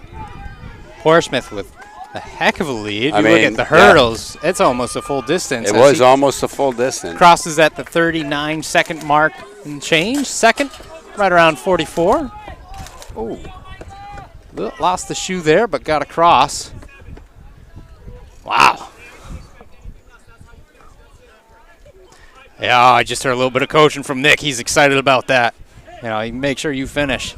He appreciates the extra effort there. Yeah, you see some people go down right at the line, and they're like, oh, there goes the race. But if you can just get the effort to throw yourself over the line, then you get a time down. Do the old Tyler Sheedy and crawl across. Crawl across, get it done. Always comes back to Tyler Sheedy. I feel like I might have to start giving him money every time I say that. Oh, yeah. We should have a Tyler Sheedy jar. Just put $1 in every time we mention Tyler. Oh. That was a good race, though, huh? Fletcher, 39.11. McLaughlin, 44.32. 39.11's legit. He's been busy. He was at Merrimack on Thursday. Oh, yeah? Yeah, he was in the 400 and the 4x4, I believe. At least. Maybe more. But I definitely remember 400 and 4x4. All right, we got another interview coming our way. All right, so we're live with our 400 champion. Could you introduce yourself and give your grade, please? I'm Ty Doran. I'm a junior. All right, so what was your plan for today? The goal was to go sub 50. I got pretty close, but it was another PR, so I can't be mad. Good, yeah. I'm sure heading towards States, what are your goals for there? Just have sub 50 again? Of course, sub 50, and of course take first place as well. Awesome, yeah. I'm sure you're the favorite right now. You've run pretty fast times. You and Gavin Demas are pretty close, I'm pretty sure. So. Yeah, I talk to him most of the time. It sucks that he's not here, but it is what it is. All right, well, yeah, good luck with that. Any plans after States to go to, like meet a champ and stuff? Meet a champions, New England's will be sick. I run a 400 leg for our DMR team at New Balance Nationals, so it would be cool to go to Nationals again, but the entries are closing, so I'm not too worried about that right now. Yeah. And then any shout outs you want to give? Definitely my coach. I mean, this was my first season doing open fours, and I've PR'd in every race I've done. So of course, shout out to my coach Nick and Nicole, and then my parents too for always being there for me, helping me with stretches the night before, everything, you name it. Awesome. Seems a good choice to switch over to the 400. So congratulations. Thank you. Good luck with the rest of your season. Yeah, you too. Look at that. You too. He knows who Tyler is. He certainly does. Pretty impressive, and some good goals there as well. Yeah, that was pretty good first season switching over to the 400. Yeah. And I got money that says he goes sub 50. Yeah. Yeah, I would think so. Girls 8. Fair start. Girls 8, and immediately we lose a pile of hip numbers. They're falling all over the place today. Yep.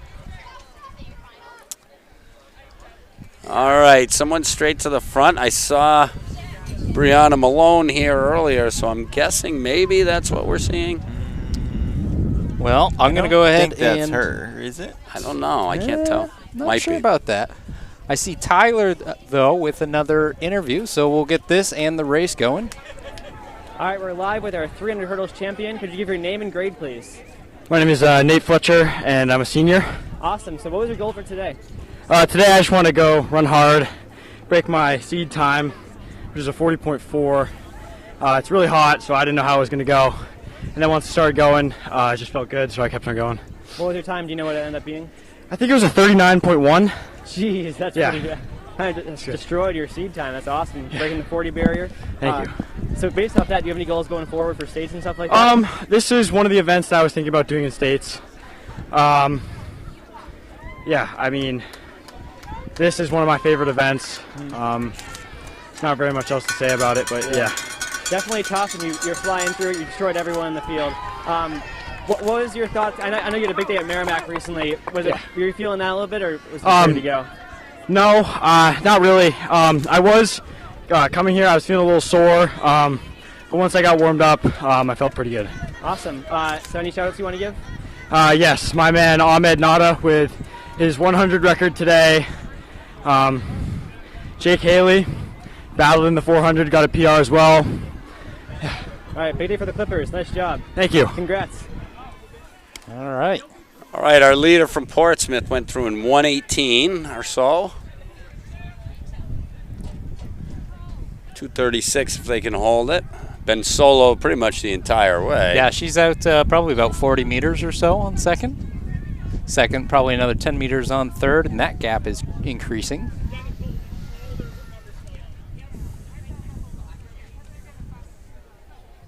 A little bit of a breeze picking up. Feels pretty good. We get it every once in a while. It's certainly handy when it shows up. I know, usually on the track you're not praying for wind, but I think but a little bit on a day like this, it's all right. So I'm guessing this is our first heat because we can see girls lined up getting ready to come on out. I'm guessing that's heat 2. 2:42 and change.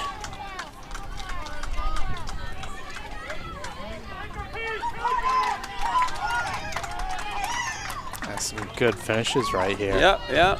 Everyone making it under that 3-minute mark. 3-minute mark. We get a couple more finishing up, but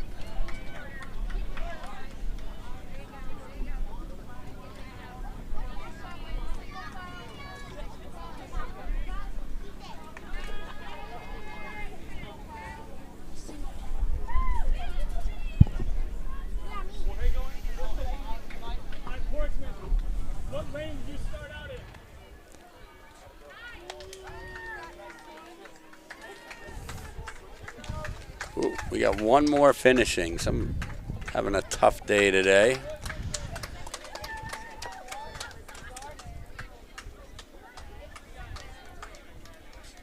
It's hot. It is hot. Bringing out heat 2 right now.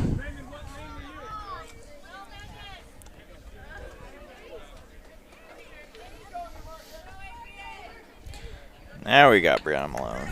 There we go. We got a pretty strong contingent of D3 runners in here. We got 1, 2, 3 Newmarket, 2 Conants, and Brianna Malone from Portsmouth Christian Academy.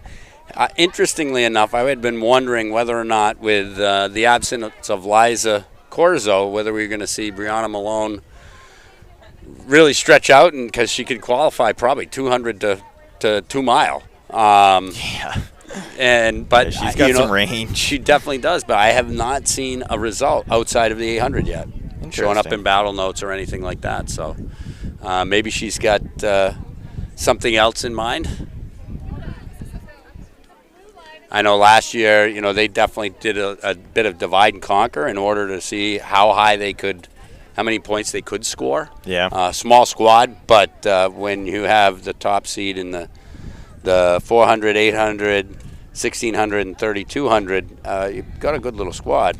Yeah, it's pretty unusual for someone to be ranked that high in so many different events because typically if someone's top in the 2 mile, they're not running middle distance. Yeah, yep. And we see that a little more in versa. Division 3, but she's top in absolutely everything regardless of division. So it's pretty impressive. Kind of reminds me of Christy Schofield was like that. Yeah. I think she went all the way down to the 2. She did some hurdles too, right? Yep. 300 hurdles. She did triple, I think, and long jump. Oh, really? Oh, yeah. Yeah. Yep. I was gonna say because I would have only seen her, at divisionals and meet of champions, and at that point she wasn't doing any of those things. Right. But yeah, I was always surprised. We'd go to Merrimack Valley Invitational, and on my warm up, run down to the pits, and you'd see her long jumping. I suppose Merrimack Valley Invitational had that stipulation: one field event, one track event, one relay. So maybe it was just to maximize entries. Geez, I don't want to come here and do just one event. So yeah. But yeah, she was pretty good at quite a few different events. Well, she's certainly not doing poorly now. I don't know. Maybe it's her that I follow Boise State for. Probably Allie O, actually. But, she's up. I see something almost every week with Christy Schofield on it. So she's doing well. Yeah, she's been conference runner of the week or whatever the award is, but almost every week. So it's good to see that. We see all these athletes competing, in New Hampshire in high school, and then actually hang on for the start.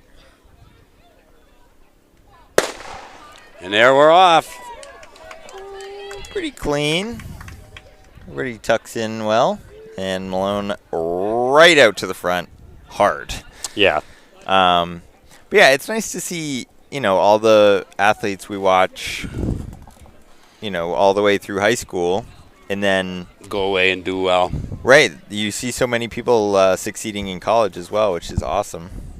I keep ragging on Landon because I also follow whatever it is, Riverhawk, track and field and cross country, and they always got somebody new on there, but his face rarely makes it. So, what's going on? How about just get your picture on the thing? I don't care how fast you run. Get your picture. Obviously, you're not doing something right. Brianna Malone, however, she is out to a lead right now. Yes, she is. Top seed of today's 800. And she's got that top speed by 1 minute in, so she's going to have a time that some people are going to have run in the 400 for her 400-meter split here. Right around the 70. Yeah, 70. With the rest of the field 5 seconds in arrears at best. Seed time coming in today, 2:16.62 for Malone.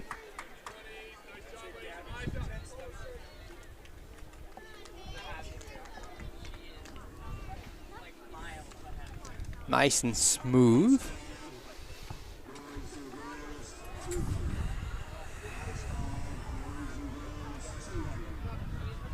Probably about 70, 80 meters. If not it might more. be the straightaway by the time Yeah. she finishes here. She is cooking. And not just because it's hot out. I'm cooking, and it's definitely not because I'm running fast. She just wants to get back in the shade. Yeah. Faster I get done, the faster I can get to the team tent. Yeah, I think about that in races sometimes. If I just run harder, I'll be done. Yes. All right, so yeah, she is coming into the finish. All 1, right around and they're 220. just on the straightaway. Wow, talk about Right at even it. split, huh? I think actually it was probably a little bit of a negative split. Just barely. We got Isabel Pentoni from Newmarket coming in second.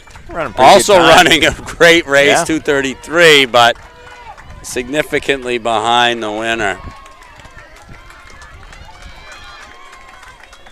And the rest of them are piling in. These are solid times. Especially for the weather. Yeah. Oh, yeah. Yeah. I'm looking at, we've got Conant's Neve Mormondo, who was also, I think, in the 1600 earlier, and she definitely paying the price. I feel like the 800 is one of those events where you have these standout runners that kind of are so good that it kind of, you don't realize how fast everyone else is also running. Yeah. You just watch that, and you see the rest of the heat being schooled, but some of those times were still some really fast times. It's just pretty impressive how fast Brianna actually is. And we've had some good 800 runners come out of New Hampshire too. So out of Co Brown. Well, that too. But honestly, there was like 1 year, even after Hannah was gone. Yeah. At New England's, where New Hampshire had like 5 people in like the top like 6 or 7 or something. Yeah. Well, I mean, I definitely changed she definitely changed the landscape of what the expectation for that was. Because I think before, you consider yourself elite in New Hampshire if you're running the 230s. Yeah. And that changed. It was funny. I mean, at Merrimack the other day, we were talking about how fast the girls' 800 was. And we'd had so many meet records. We looked and we're like, they were running quick there, but Hannah Parker has that record. Yes, she had a 2:07. Yes, at that 2:07. meet. So pretty crazy. But yeah, then we had I've Salas ran 2:0. Yes. Yep. Christy ran 2:0. Well, there was that 1 year with Salas, right? Christy, and there was 3 of them in that race. There was, yeah. And Schofield, if I remember correctly, Was it Schofield took it. Harmon? Was it Anna? Was that the year? Could have been. I think so. She ran, I think, right there, either like 2:09 or 2:10. Yeah. I think.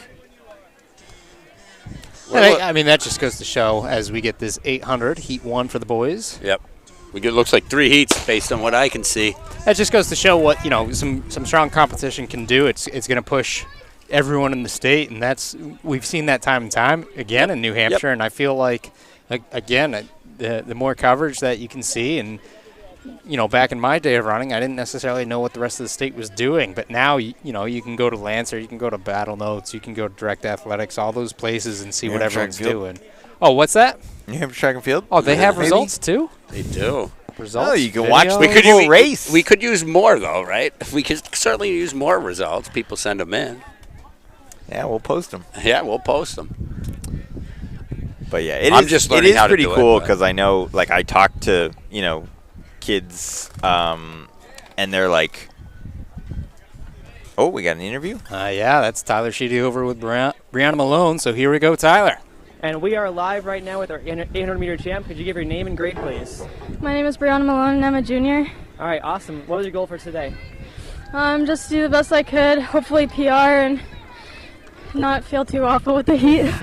Yeah, I mean, the important thing is you finish the race. That's a really tough weather to be fighting in. What was the time on that? Do you know what it was? I think it was 2:19-ish. All right.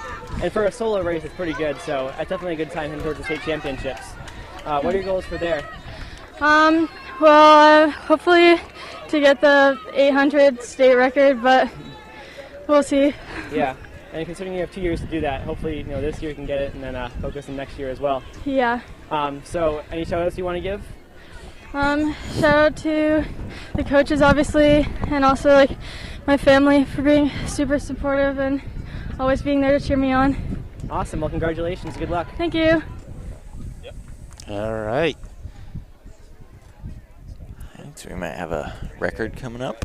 back at the race. We've got about a 10-meter lead from first to second. Can see that now. They went through in the same as what Brianna Malone split. That shows you how fast that is. That's yeah.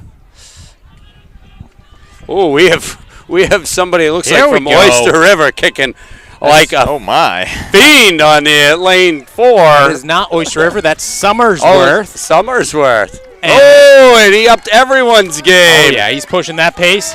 St. Thomas going to take it over Spalding, then Summersworth, but Summersworth gets a little bit of credit there. Yes. Yeah, I think he just gave them a few extra seconds. Yes, absolutely. Because they were not going to run that without him.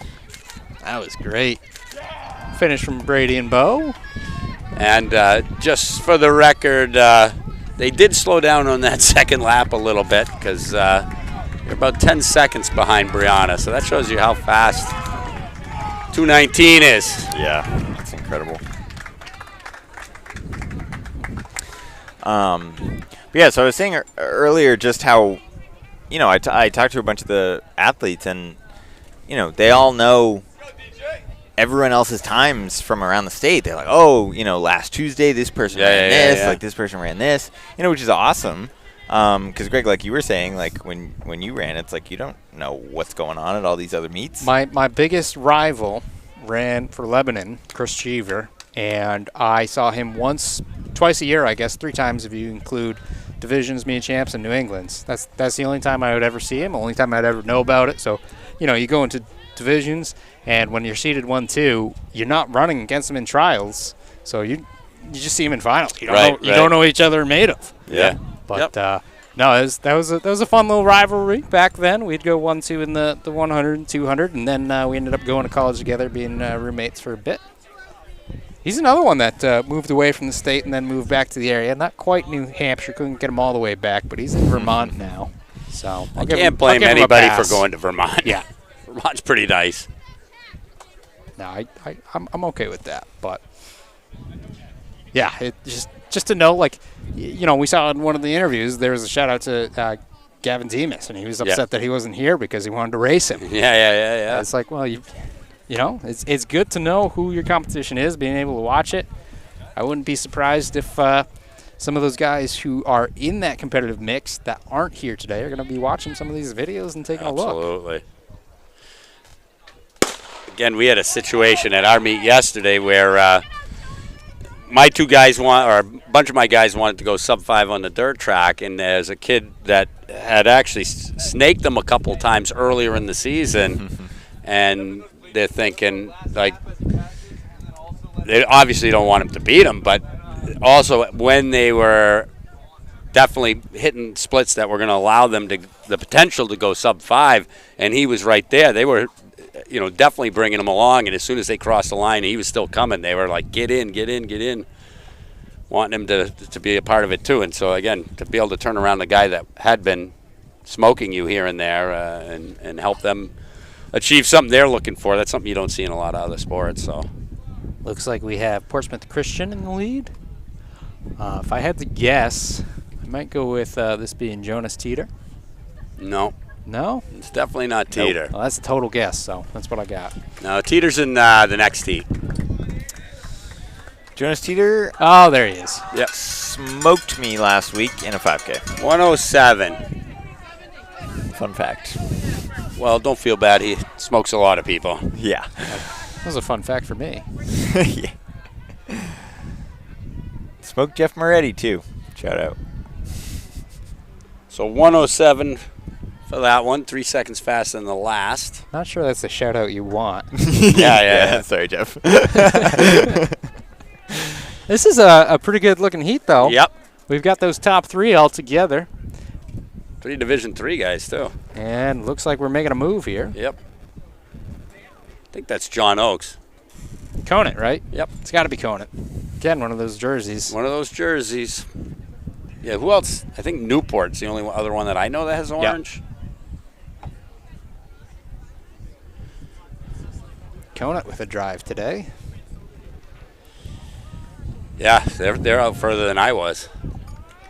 I feel like they've done that a couple of times, and I got to be honest, I think it's paying off for them. They got a pretty strong-looking team, so. Well, yeah, I mean, I certainly don't want to. Oh, and Here we Portsmouth go. Christian takes it back.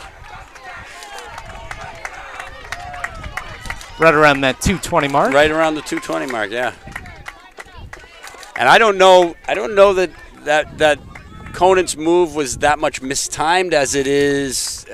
I mean, it looked like a good, strong move and everything, but I think this race is a little, with the heat, is a little bit longer than 800 meters today. Yeah, I think that's fair. Yeah, it's kind of hard to judge the effort and timing of certain surges and things when you're not really accounting for the heat. Yep. Well, and I think lots of times you've kind of developed a race plan in your head. I'm going to go at this point and everything like that. And again, on a day like today, you might have to just slightly adjust that. Yeah. Even without the weather, it's like, things don't always work out. That's true. How you want them to. And that's not necessarily always a bad thing either. True. If everything always works out, you don't know what to do when adversity hits. Yeah.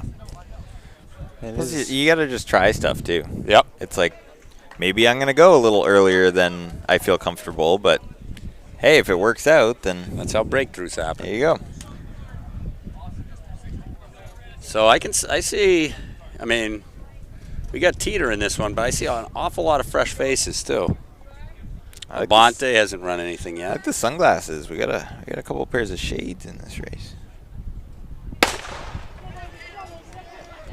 Wow. Labonte, our top seed, 201.95, tied with teammate Keene of Oyster River, both Oyster River, 201.95. So we have a contingent of 3 Oyster River Teeter out to the front. Teeter got boxed in there a little bit on that curve. Well, he didn't. I was watching his start, and he didn't. I think he knew he wanted to follow these guys, but it's still not a bad idea to get right out to the front and let them pass you. Right. Get some space and then figure out where you want to be. Because otherwise, you stand the chance of getting knocked around, and there was a bit of bumping in there. Yeah, but I know these Oyster River boys were talking about trying to all go sub 2 today. So I think that's the they're looking pretty good on that right now, as long as they are prepared to hurt on lap 2. Yeah, they're gonna have to work. 58, 59, 60, 61. Yeah, a little slow through that 4. Yeah. Teeter sitting in 5th right now. I would assume he won't come off pace, but at the same time, the cadence up front's a little bit faster than he's going.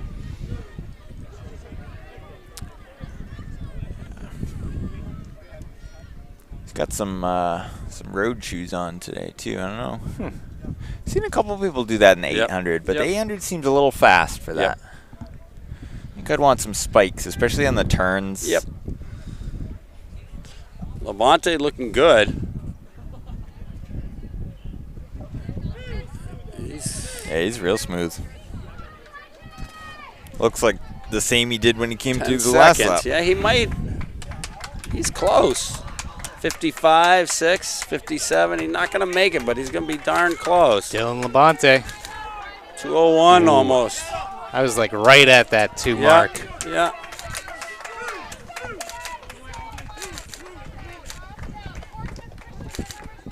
Ooh. A little bit of a collision after the race. Yeah. Looks like Teeter's rocking I'm not sure what percent those are, but something percent. Yeah. 110%. Yeah, we've talked about this before, but typically if you're trying to run sub 2 in the 8, you want to go out 57, 58, somewhere around there. And try to hold on to a 60. Yep. Yeah, if you can run, very few negative split 800 PRs. Like 58 and then like a 60, 61, then, you're under. You're under, so. That's kind of typically the goal for the first lap. But it's kind of hard to judge it in the 8. Because you don't want to go out too hard. The gun goes off. Everyone's, bumping. You're trying to get out nice and hard. And then you kind of want to settle in a little bit. But then all of a sudden you come through the 4 and it's at 61, and you're like, oh man. There's not much you're going to do about it then. Labonte 2:01.08. Pretty fast time. I know. Yep. You know, he looked a little frustrated. He wanted to go sub 2, but well, I mean, he did negative split.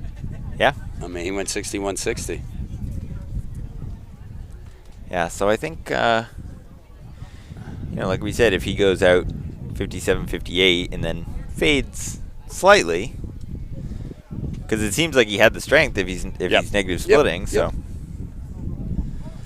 All right, I can see all the ladies and gentlemen down on the far corner. Means the next event on the track is our 200 meters. Now, I'm not going to say anything bad about the 200, primarily because that's probably one of Greg's events, right, Greg? I enjoyed it. Yeah. What I will say about the 200, it's the slowest sprint on the planet.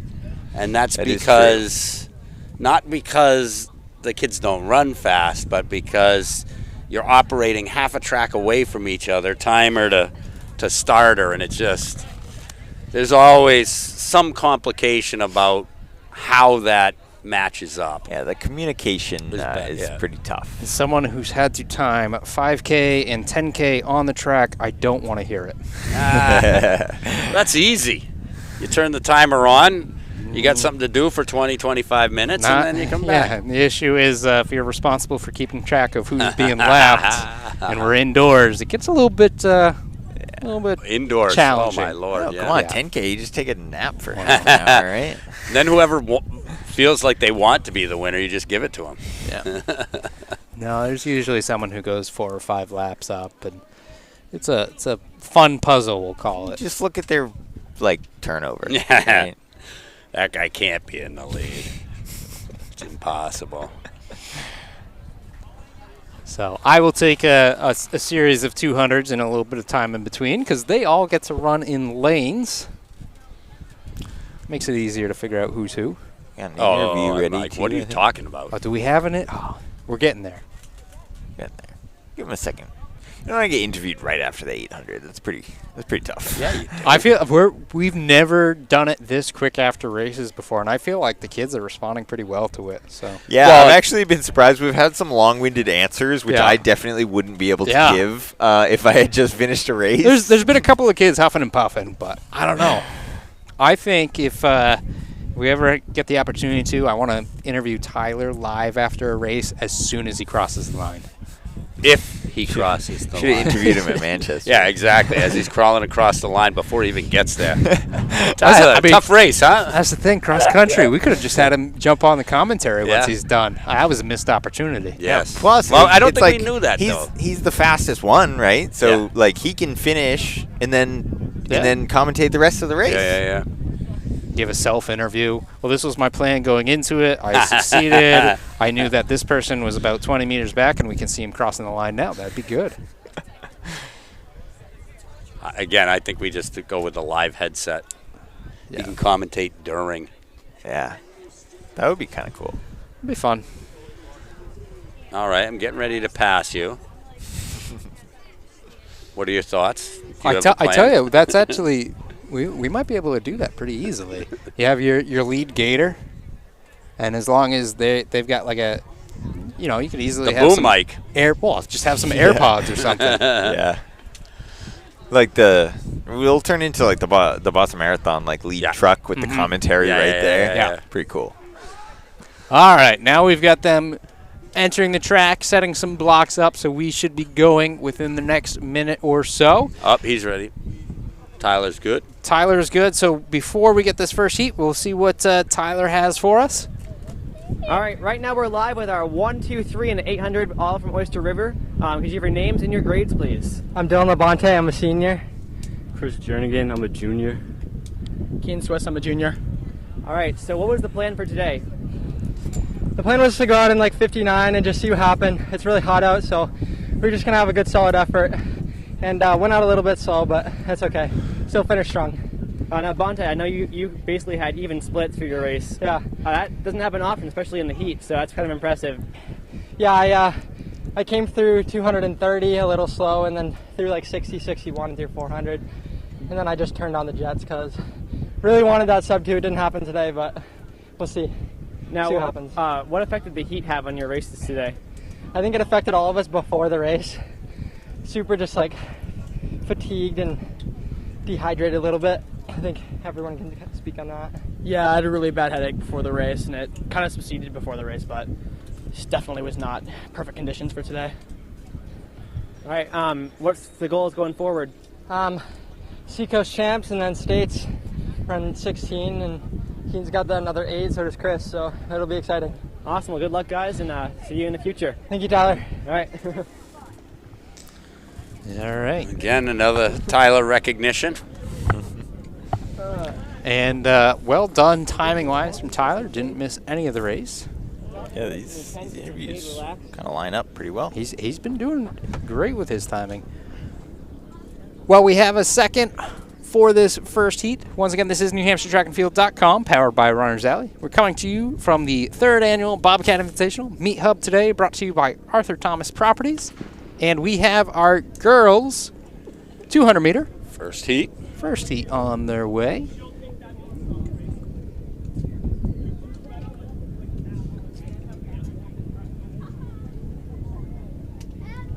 Coming onto the straight, that is Portsmouth in lane 8.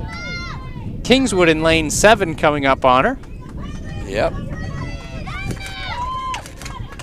26 plus. That's not bad. No. Out of heat 1.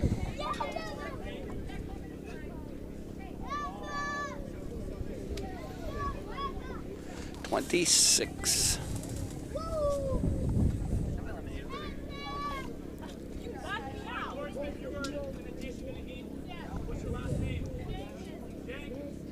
Tyler Sheedy, sponsored by Lemonade. Minute Maid. Pink Lemonade, actually. Pink Lemonade. Pink Lemonade is the superior lemonade.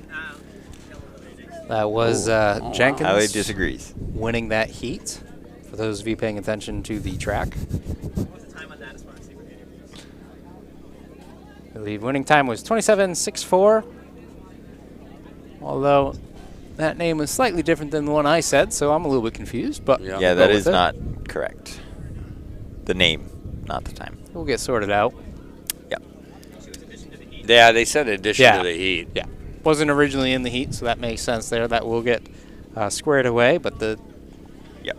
Because the name showing up now is lane 7, Kingswood, who was in the 400, who almost won. Oh, yeah, that's right. She's first heat winner. Yep. I thought she looked pretty familiar. All right, second heat in their blocks. They got the white flag.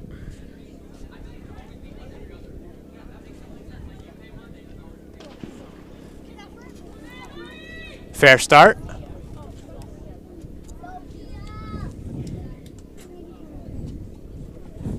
Stagger being made up quite a bit there. Lane 4.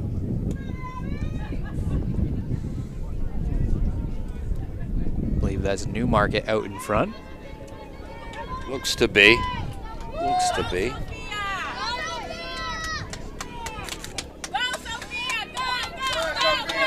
$31.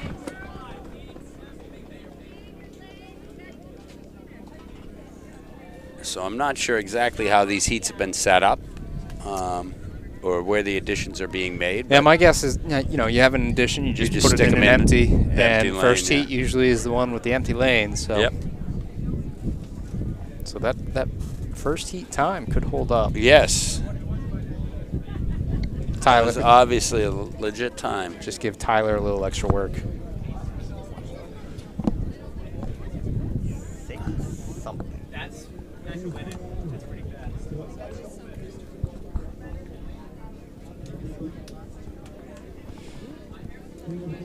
Does look like we'll have a heat 3 and probably a heat 4 as well. There were 30 entered into it for today.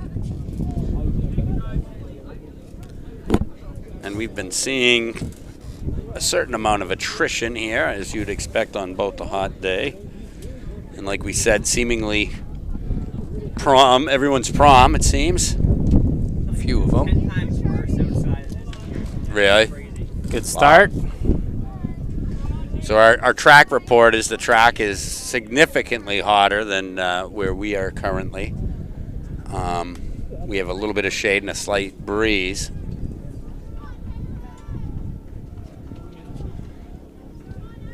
Close race. Yeah. Oyster River might have a slight edge in the middle. And it looks like that edge is expanding. Oyster River, Spalding, Oyster River.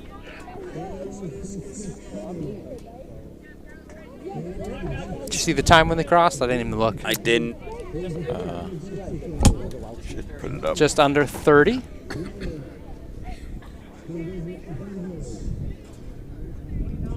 $29.52. Wow.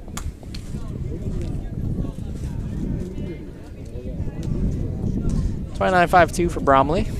So first heat time still stands.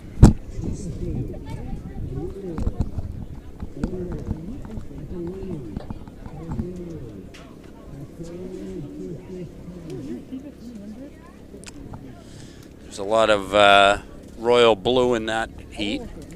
1, 2, 3, 4, 5 of 7.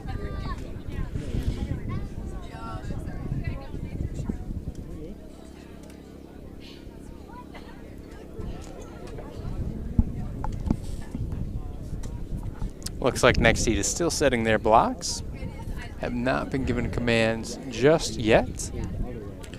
We still have the last heat on the finish line at the moment. Impromptu 4x2 handoff. Yeah. And that heat's clearing out, which means this heat should be getting a white flag shortly. And they just did. They are, which means they now are receiving their first commands. On your mark.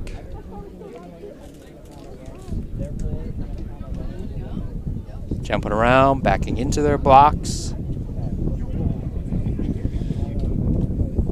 Is there advantage being the last one in blocks or the first one in blocks? Typically you want to be last, actually. The block position is not the most comfortable ever. No, I get that. You don't want to, like, if you take too long, the official usually will say something. As they probably should. Yes. Yeah, there are some people who take just a little bit longer than they should. We've got a pretty close race right here. Oyster River, Portsmouth. Oyster River out in front. And it'll stay that way. About a 27. A little much, little bit more than that. Is that our 100 winner?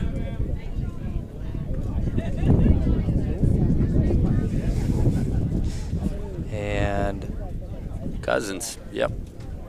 27.48.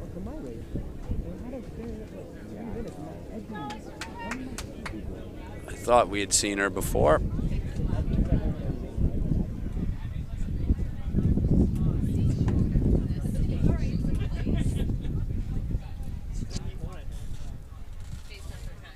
What's that? Still heat 1, right? Yeah, I think so. Do we have another girls' heat?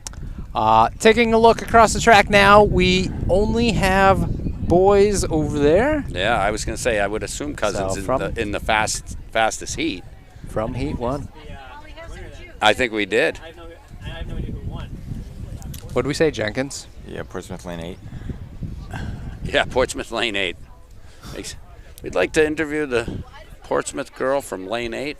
First heat of the 200. Anyone watching at home who might know them, feel free to shoot them a message. Doesn't matter when they show up, as long as we're still here. Yes, Tyler's happy to do it. Come see Tyler Sheedy. Well, and I bet you reach out to Tyler on social media after the meet, he'll still do it then. Yeah, remote. Remote interviews. Oh, we had a long season of those. Yes. It was over 100. It was a lot. It was good, though. It was interesting to hear everyone's plans. Of course, we are talking about the unfortunate season of 2020, where we did not have a season, but New Hampshire Track and Field did what we could, covered those seniors, gave them the spotlight they deserved, as Heat 1 of the boys in the 200 is off. But no, that was nice to hear from a lot of different people. Yep. You had to be nominated to be on it, and we went through quite a bit, and it was good to hear from some people that you wouldn't normally have heard from, and got to hear about college plans and some I get to interview got to interview a guy from Franklin who's a thrower, so I don't normally get to know those kids. All right, St. Thomas taking that first one.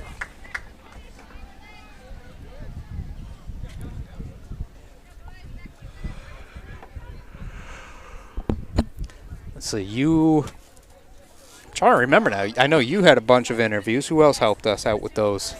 Well, I was D3. So winning time was 26. 26:08.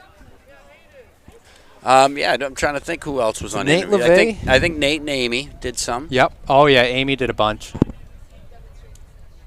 Tim? Was Tim doing some? Or was he just arranging? I feel like we roped him into some, but I don't know. Who else would have done it from D2 then?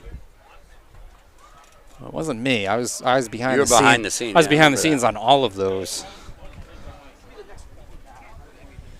that. It was nice to hear their post high school plans too. Yeah.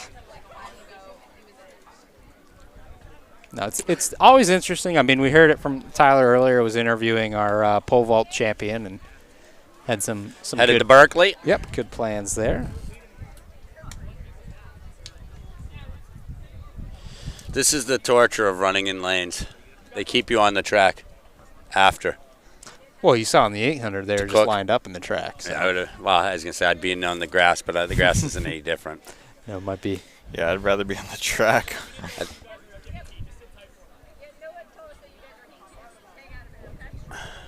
I think I'm looking at Tyler melting right now. I'm like a snowman right now. It's fading. What's that?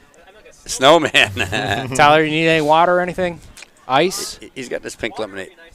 Water would be nice? Yeah, I can find a bottle for you. Do you want a Gatorade? Gatorade, water? The water would be awesome, yeah. It's not pink lemonade, but. Pinky lemonade sounds pretty good. I'll talk like for like 1 second. Yeah. Oh, Tyler's got a shout out. All right, Tyler's back on. Hello. You're on. This is Greg Hall. Talking to you all. The Greg Hall impersonator. I like it. Back when I broke gave all up the school headset records. Back when I was a sprinter. Headset's gone for 5 seconds. Tyler has to have it. Man. I'm moving Use the cooler sundials to measure. Hey, I And didn't. if it was a cloudy day. We didn't have FAT. Mike, what are you talking about? Yeah. You've got. I know when I put my headset down, Tyler's going to impersonate me. Well, I look forward to I'm that crazy guy from the Southern School in New Hampshire. If you're talking about sundials for me, that must mean time hadn't been invented for Right, you. yeah. We used to just run around until the world stopped. Not that old. I say that every year, though, so. True. It's starting to be less. Getting and worse. Yes, it's starting to mean less. Yeah.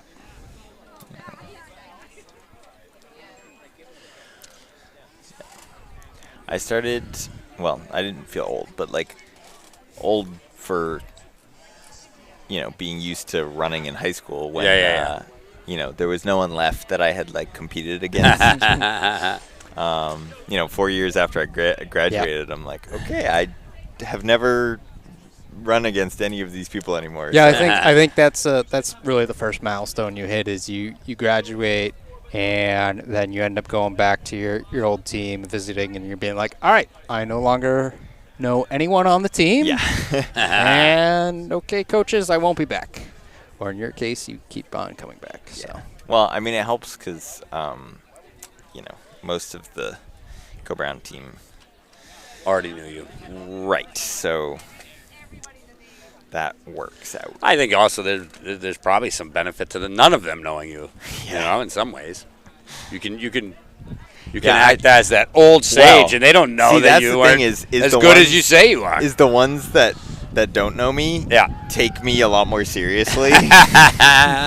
Because all the ones that like I've been running with, they know. Yeah, you can't go on long runs and stuff like that and not figure someone out. Yeah, but then everyone else at practice, I'm like, hey, go clean up those hurdles, and they're like, oh, yes, coach. Wow. Yes. Do they call you coach? Yeah. It's kind of weird. I never know who they're talking about. All right, we've got our next heat in their blocks now.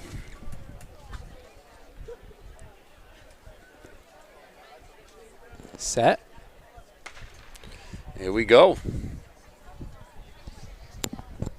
Someone making up the stagger.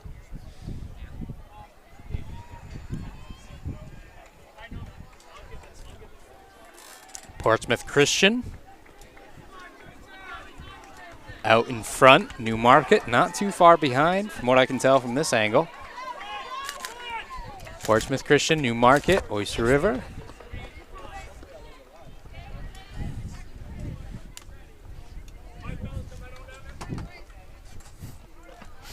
I remember coaching someone on their hurdle form for an entire practice. And then at the end of practice, they go, "Who are you?" Well, no, they were like, "Oh, like, you know, what was your hurdle PR like in high school?" I was like, "Oh, I ran the 2 mile." I think the correct answer is I don't remember. Yeah. But the thing is, like, Too many and I numbers. tell this when we get, you get some volunteer help or whatever. You don't necessarily have to be an expert at knowing how to do something to recognize when people are making mistakes. Like, mistakes are obvious. Yeah. And, I'm not saying that I was, like, giving him bad advice. But, Right. But, yeah, it is funny. Like, when did you throw? I've never thrown. And it's like, I've been around the sport enough to know generally what good hurdle form is or what, good. Well, like I said, it's jumping or whatever. Probably the biggest job of a coach on something like that, on something finesse. Good start. Is really, make them aware of the mistakes that are being made. I always enjoyed coaching pole vault. I never spent much time there as an athlete, but I like to dedicate a little bit of time as we've got a really close race right here. Yes, we do. Wow. Portsmouth Christian. They like taking the heats. It should be, I'm just recognizing this, and that's probably because I'm super slow on things, but, like, it should be illegal for Portsmouth and Portsmouth Christian to have the same color uniform. Yeah, it is a little confusing. So it would be, but they get around it with the loophole of Portsmouth Christian not being in Portsmouth. Because they're based in Dover, it's allowed. And I might have just made that up. It'd be a lot nicer, though. Well, I mean, how about Londonderry and Pinkerton having literally the exact same uniforms? Not like the same color. Yeah, that was tough day of the night. But like the exact same uniforms. Oh, huh. I didn't realize that. I was going to say, it used to be Campbell and Co. Brown had the exact same uniform. Yep. Yeah, we didn't see them too much, though. No, so we saw the both problem. of you, though, sometimes. So I was like, oh, they're here? Oh, no. Yeah, but it was confusing on Thursday. Top time in that heat was in the 23s, if I saw correctly. I think I had someone in my way, though. So I'm guessing that's Kelm. Sorry. Yeah, I believe he won that. I didn't recognize it was him until he was standing there. We no. might have No. There's one more because I think I see Ethan Vitello down there, and he's a 22 guy. Whew.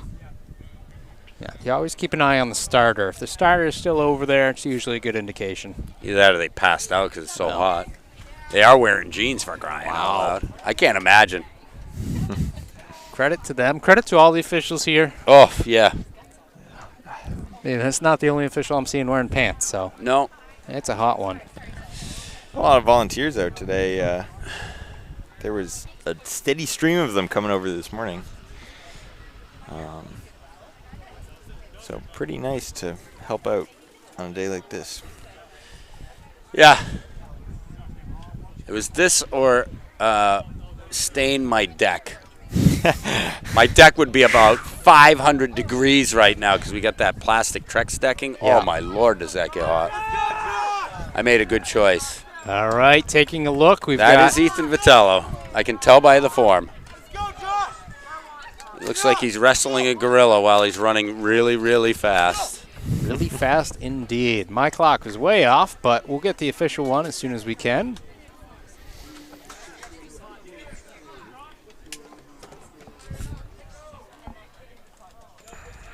$22.75. He's going to be happy with that.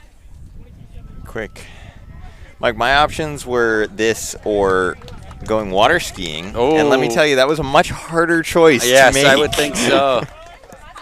22.75 PR. Yeah, that's a big PR for Ethan. I think that puts him atop D3 too in the 200. Yeah, That's he's a pretty great happy time. with that. Last year, where we had the split states and everything like that, and we were under that weather advisory, we were really pushing the heats, and he didn't even get to compete in the 200 because he was still Dunbar from, I don't know, probably the 100 or the relay. So he's going to be pretty stoked, I would think, to be able to go into D3s with that time. The top time in the boys 200 for D3 is held by Logan Gilmore of Skoma Valley at 22.90. Not anymore then. Yeah. That was 22.72. Yeah. Wow. That should, I think we're going to see a pretty fun state meet series. Yeah. He's also like number 2 in triple, and I think number 3 in long jump. He's got a. Yeah, I heard him called for finals. Yeah, he's like a 42, 43 foot in triple jump. Yeah. Of course, you know, and that would win in many cases, except for he's got Concord Christian Shane Wang, who's the state record holder in triple jump. That kid is so good. He had a bad series, or not a great series, I should say, at Monadnock 2 weeks ago, and went 45. Yeah, I remember we were watching him during the state meet last year because the pit was right behind. There we go.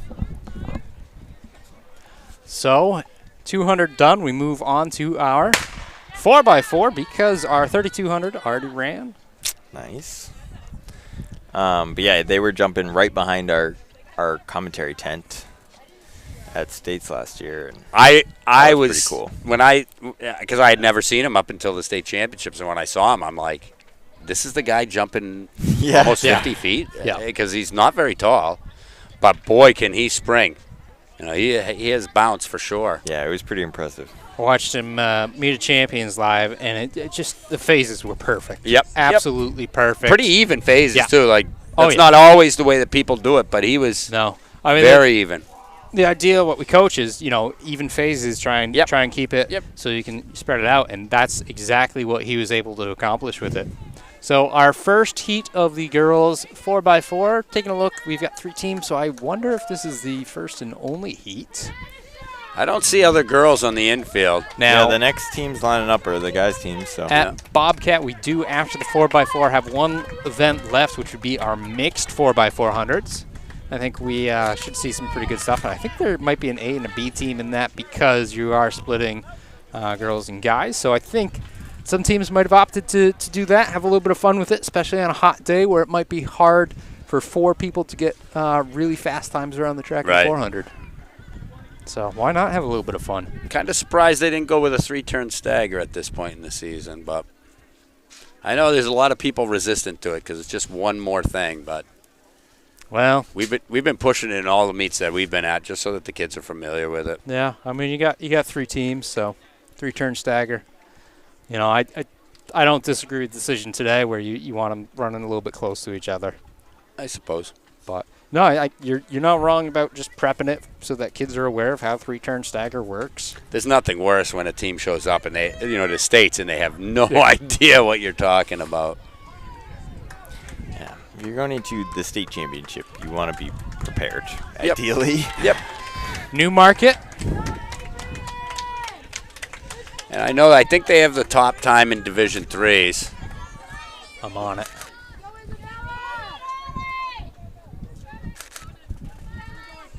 Conant's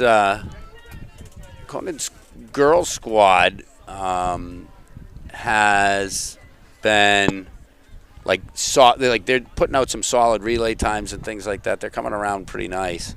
Well, Coach, you are correct. Newmarket currently on top of battle notes for the girls 4x400 meter. Their time 4:26.62 they got last week at Clippers puts them about 3 seconds ahead of Hopkinton. So no surprise to see them out in front today. Yeah, we mentioned them quite a bit at Clippers. Yeah, they had a great day, huh? Yeah. It'll be interesting, though. Like, again, we see this, I think, more in D3 than you guys see it in 1 and 2, in that, like, a lot of the relay teams are also a lot of individuals. Yep. And across a lot of distances. So I think we have a tendency to see sometimes the relay that got him there is not the relay that runs it. Yeah. And I'm not, this is not a call out on anybody. It's just the way that it ends up shaking down. Conant crossing now. Yep. As well as, was that Bo? Yeah, it's Bo. Yeah, I mean, that's pretty common is, like, a lot of teams don't really have a set relay team, you know. And especially when you're talking about D3 where your teams don't have the most depth. Absolutely. So it happens a lot. I know one time we had a qualifying time. I think we were in top 6. But when it came down around to the seating, I'm like, and somebody else said that their time was messed up or something. I'm like, hey, let's just swap because the guys that are in it are not the guys. They'll still run top 10, but they're not going to run. Oh, yeah. Sometimes coaches will put in a little bit slower of a time that a different team had run, or at the seating meeting, like you said, if it's going to be a toss-up from one heat to the other, a coach will sometimes bow out kindly as Newmarket finishes 428 to 429. About 429 there, so under 430. Pretty solid. I always remember at big meets, you know, in the 4x4 talking to some of the other teams and realizing that, like, this is their actual 4x4 team. As opposed to this is who's running 4x4 today. Right. Bo. Which also changed within the last 10 minutes. Yep. And Conant. Yep. Yeah, well, and, you know, especially, again, when you tend to be somewhat distance heavy, it's like who is the one that was beat up the least today in their distance events? Yeah. Who is literally still capable of running a 400? I mean, hey, you know, when Cole Brown decides that they're going to put Porter on the anchor leg after he wins MOC 800, I'm down with that. I think that is probably the only time we can claim that we beat Cole Brown. And we did it. We had run the week before and came in second to Winnisquam, and we turned our relay team around backwards, so they were out faster. And we had our slowest on the last leg, and I think he took it in third.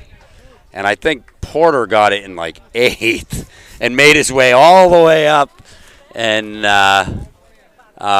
he had done so much work to catch our kid that when they got in the finishing straight, my kid actually passed Porter. So I'm like, you just beat the guy that won 800.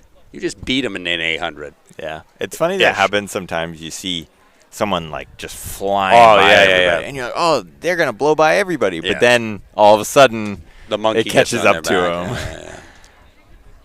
Which, of course, we hope does not happen in this heat of boys 4x400. That's right. Gun is up. First command given. Only heat of boys. I don't know if it's telling. I see no blocks out. And again, unless you're really going to power out of those blocks, I don't know how much they help you in a 400 anyways. Yeah, especially in a 4x4. Right. Yeah, one more opportunity to mess up, I suppose. In this heat, we have Kingswood, Conant. Looks like Somersworth, Newmarket. I know that's Newmarket, so assuming that's Somersworth. I got a interview ready to go, too. Ooh, all right. We'll have to cut to that. And we'll see who Tyler has for us now. All right, and so we are live right now with our Newmarket team who won the 4x4. Give your names and leg of the race, please.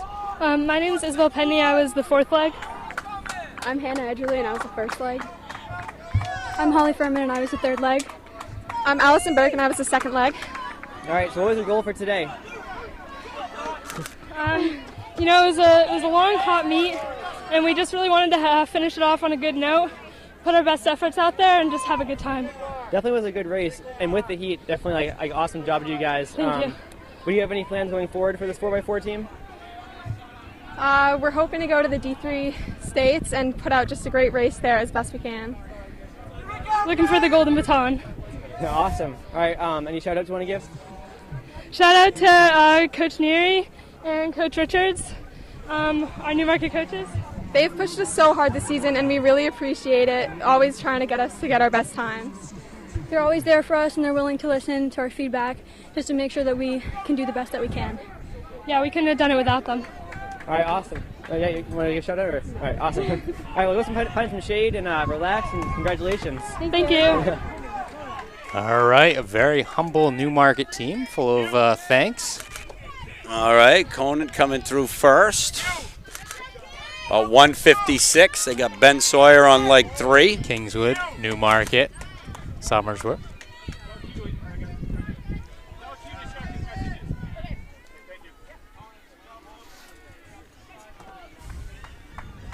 And they're going to close with Conant's going to close with Vitello, who just came off running the 200.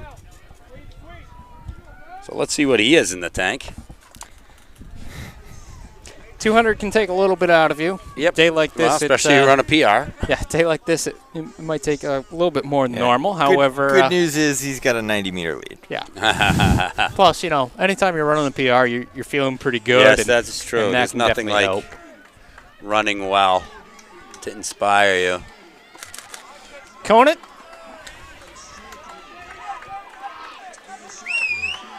Cut to our interview cam, see if we can't get some of these handoffs. They wanted to hand off early in the zone, but we see the order there as we switch back over to Conant in the lead. Healthy lead. You mentioned 90 meters. It should, as everyone gets on the straight, about 80, 90 meters.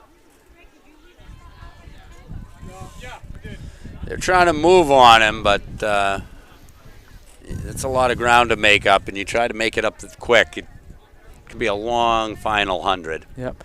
Conant boys does have the fastest time in D3s currently, according to Battle Notes. What is it? We have a 3:37.45 for them. They got it at Sanborn. Not going to run that today. No.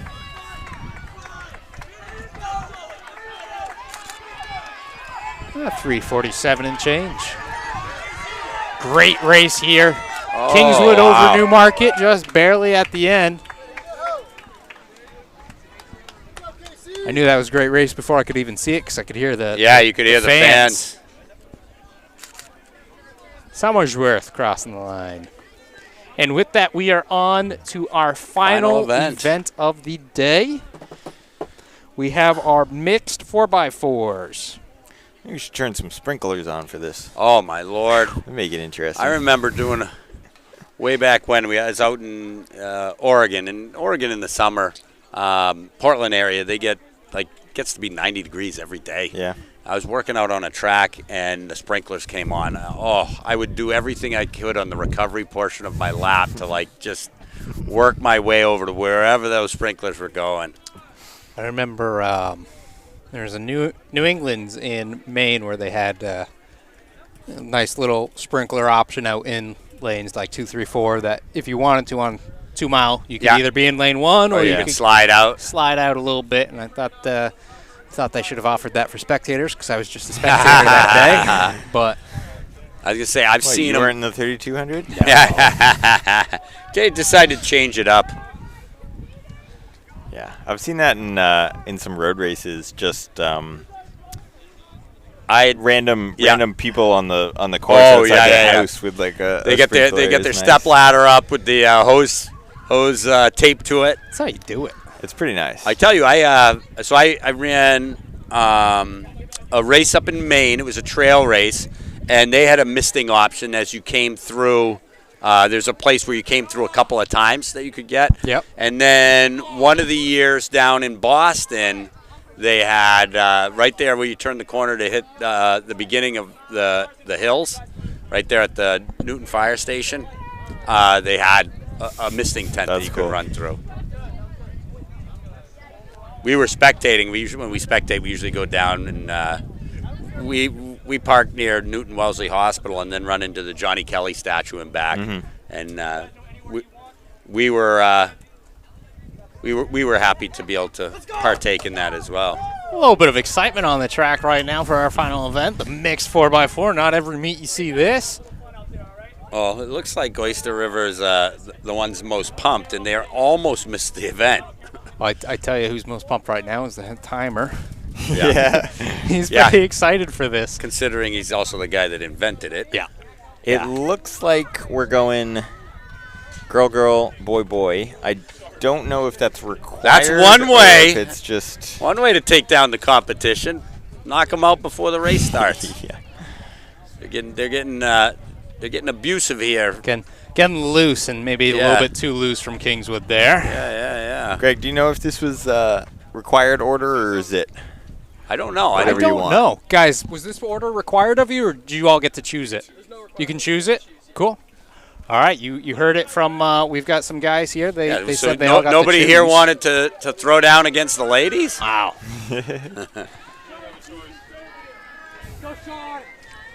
This has got the energy of a really fun race. Yeah. Oh, I think Mr. Sheedy might have an interview lined up for us. We'll have to check in on that in just a second. He's trying to get him underneath in the camera angle. They're working on it. They're getting some water.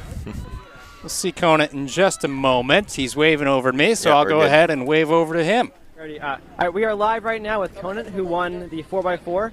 Could you go down the line and introduce yourselves? Oh, hey, I'm John. I was the first leg. I'm Austin. I was the second leg. I'm Ben. I was the third leg. My name's Ethan. I was the last leg. All right, and also, Ethan, we also are interviewing you for the 200 and the long jump and the triple jump. Whoa. First off, can you walk us through those events and how they were for you? Well, with the long jump, with today, the goal of today's meet for a lot of us is just to kind of mock it for states, see how we would do given the hot weather last year's states and all of that. I kind of went out for long jump with this guy. We both took first and second, a couple jumps. Didn't want to use all of them because I save energy. Same thing with triple, get 1 or 2 jumps in, leave. And then with the 200, I was hoping to race one of the kids from Oyster River. I know he runs a sub 23, but I don't think he was in it. So I just kind of went out as hard as I could, got a good record, and then that's about it. Awesome. How was the 4x4 for you guys? It was pretty good. Like we had before at the Sanborn Invitational. We battled through some injuries, and we landed on this team again. Coincidence? I think not. We got a good group of 400 runners. We can throw down a good team like this any day of the week. All right, well, you should be in a good spot. Head out to D3 states. Yeah, we should. Any shout outs you want to give? To our coaches? Shout out to our coaches again. Great guys. Keep us on edge this whole year. Keep us sharpening the sword. And keep us focused. Awesome. Well, congrats, guys. Good luck. Yeah, thank you. Thank you. All right. Sounds like they had a pretty good work day today. Ethan Vitella, winner in the triple, long, 200, and 4x4. Just a few things, Yeah, just a little running, a little workout. So Kingswood hand off with about a 25-meter lead. And we got 2 Oyster River teams tracking them down. So I heard earlier that Coach Nick wanted to try to create as balanced teams as he can. And considering there's only about 5 meters separating, I think they did a pretty good job figuring that out. We've got the winner of what? The 100 going up against Dylan Labonte. Is that how that was? Darrow versus Labonte? Should be good. Won the 400. Yeah. So the winner of the 400 and the winner of the 800. Yeah, that should be pretty good. So Labonte is going to get the stick first, which I think should He better. help him. If I was him, I'd try to get as far out of sight as I could.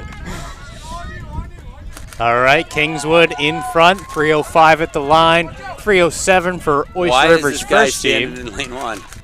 And 3:12. Oh, he's got a 25-meter lead. That's 5 seconds right there. Yeah. That's tough. a big lead. That's a big lead. I mean, I would imagine Labonte can throw down low 50s, so. And that, to be fair, that was Labonte's only race of the day. Darrow was in something else, I know that. Kingswood still out in front here. Some excitement, though, as Oyster River is Labonte catching. coming up. Here we go. Labonte passing Kingswood, and Oyster River takes it over Kingswood. Guess we call that Oyster River's A team. I'd hate to think of a team where Daro's on the B team. I guess this is it. That is the fun of it. And again, that's what you get. You know, Nick said he wanted them to be competitive. He wanted to be competitive. I get that. Oh, yeah. I get that. No, I think it's good for the team, and I think that's a good race to end things on. A lot of energy with that. Fun little, probably like one of the last fun things. Not that track in general isn't fun, but looking ahead, we're talking about qualifying meets, and we're talking about states, meet champions, New England's, and and I mean, so people approach these next few meets differently and stuff like that, but you know, you look at what's left for a lot of the schools. You got your city championships, Seacoast, Wilderness. You know, these can be big deals to teams and stuff like that. Absolutely. You know, oftentimes it can be like their conference championships that you see in the NCAAs and stuff like that. So, like you said, probably the last sheer for fun event that these guys are going to do. The rest is all going to mean something. And speaking of the last, I believe we've got Tyler Sheedy over there with our winners from our last event on the track. So Tyler, tell us who we got. All right, right now we're live with OR, who won the mixed relay, led by Dylan Labonte's crazy last leg. Yes, close. sir. All right, can you give your names and How are you? your grades, please? I'm Dylan Labonte. I'm a senior. I'm Erin Carty, sophomore. I'm Haley Kavanaugh. I'm a freshman. Chris Jernigan. I'm a junior. And how did the race play out for you guys? What were your goals heading in? How did that go for you? Our goals were just to have fun, you know. Yeah, definitely have fun, and we wanted to get the win. I think it played out in our favor. We had Chris make up a large gap at the end, and then we had to catch that Kingswood team. I PR'd by a second and a half, so it was pretty awesome. But these girls got us out in the lead, so I appreciate that. And I will say it's probably the #1 time in maybe the nation in the mixed 4x4. So yeah, let's go. We're going to Natties. Yeah, let's go. All right. And any shout-outs you want to give? Shout out to Nick for putting us all together, especially the mixed 4x4. You know, something that we don't see at every meet. So I'm grateful for that. Cool. Well, congratulations and good luck with states heading up. Thank you. Thank you. All right, a pretty fun way to end the day. That was Oyster River there, home team. And we are going to go ahead and end things here as well. Once again, this is NewHampshireTrackandField.com, powered by Runners Alley, coming to you from the 3rd annual Bobcat Invitational. Meet Hub today brought to you by Arthur Thomas Properties. Go ahead, check them out for all your Seacoast property needs. What a great day this was. As hot as it was, I think everything went pretty well. So thank you for tuning in, and we will be back next week with a few different meets. First up, Seacoast on Friday. See you then.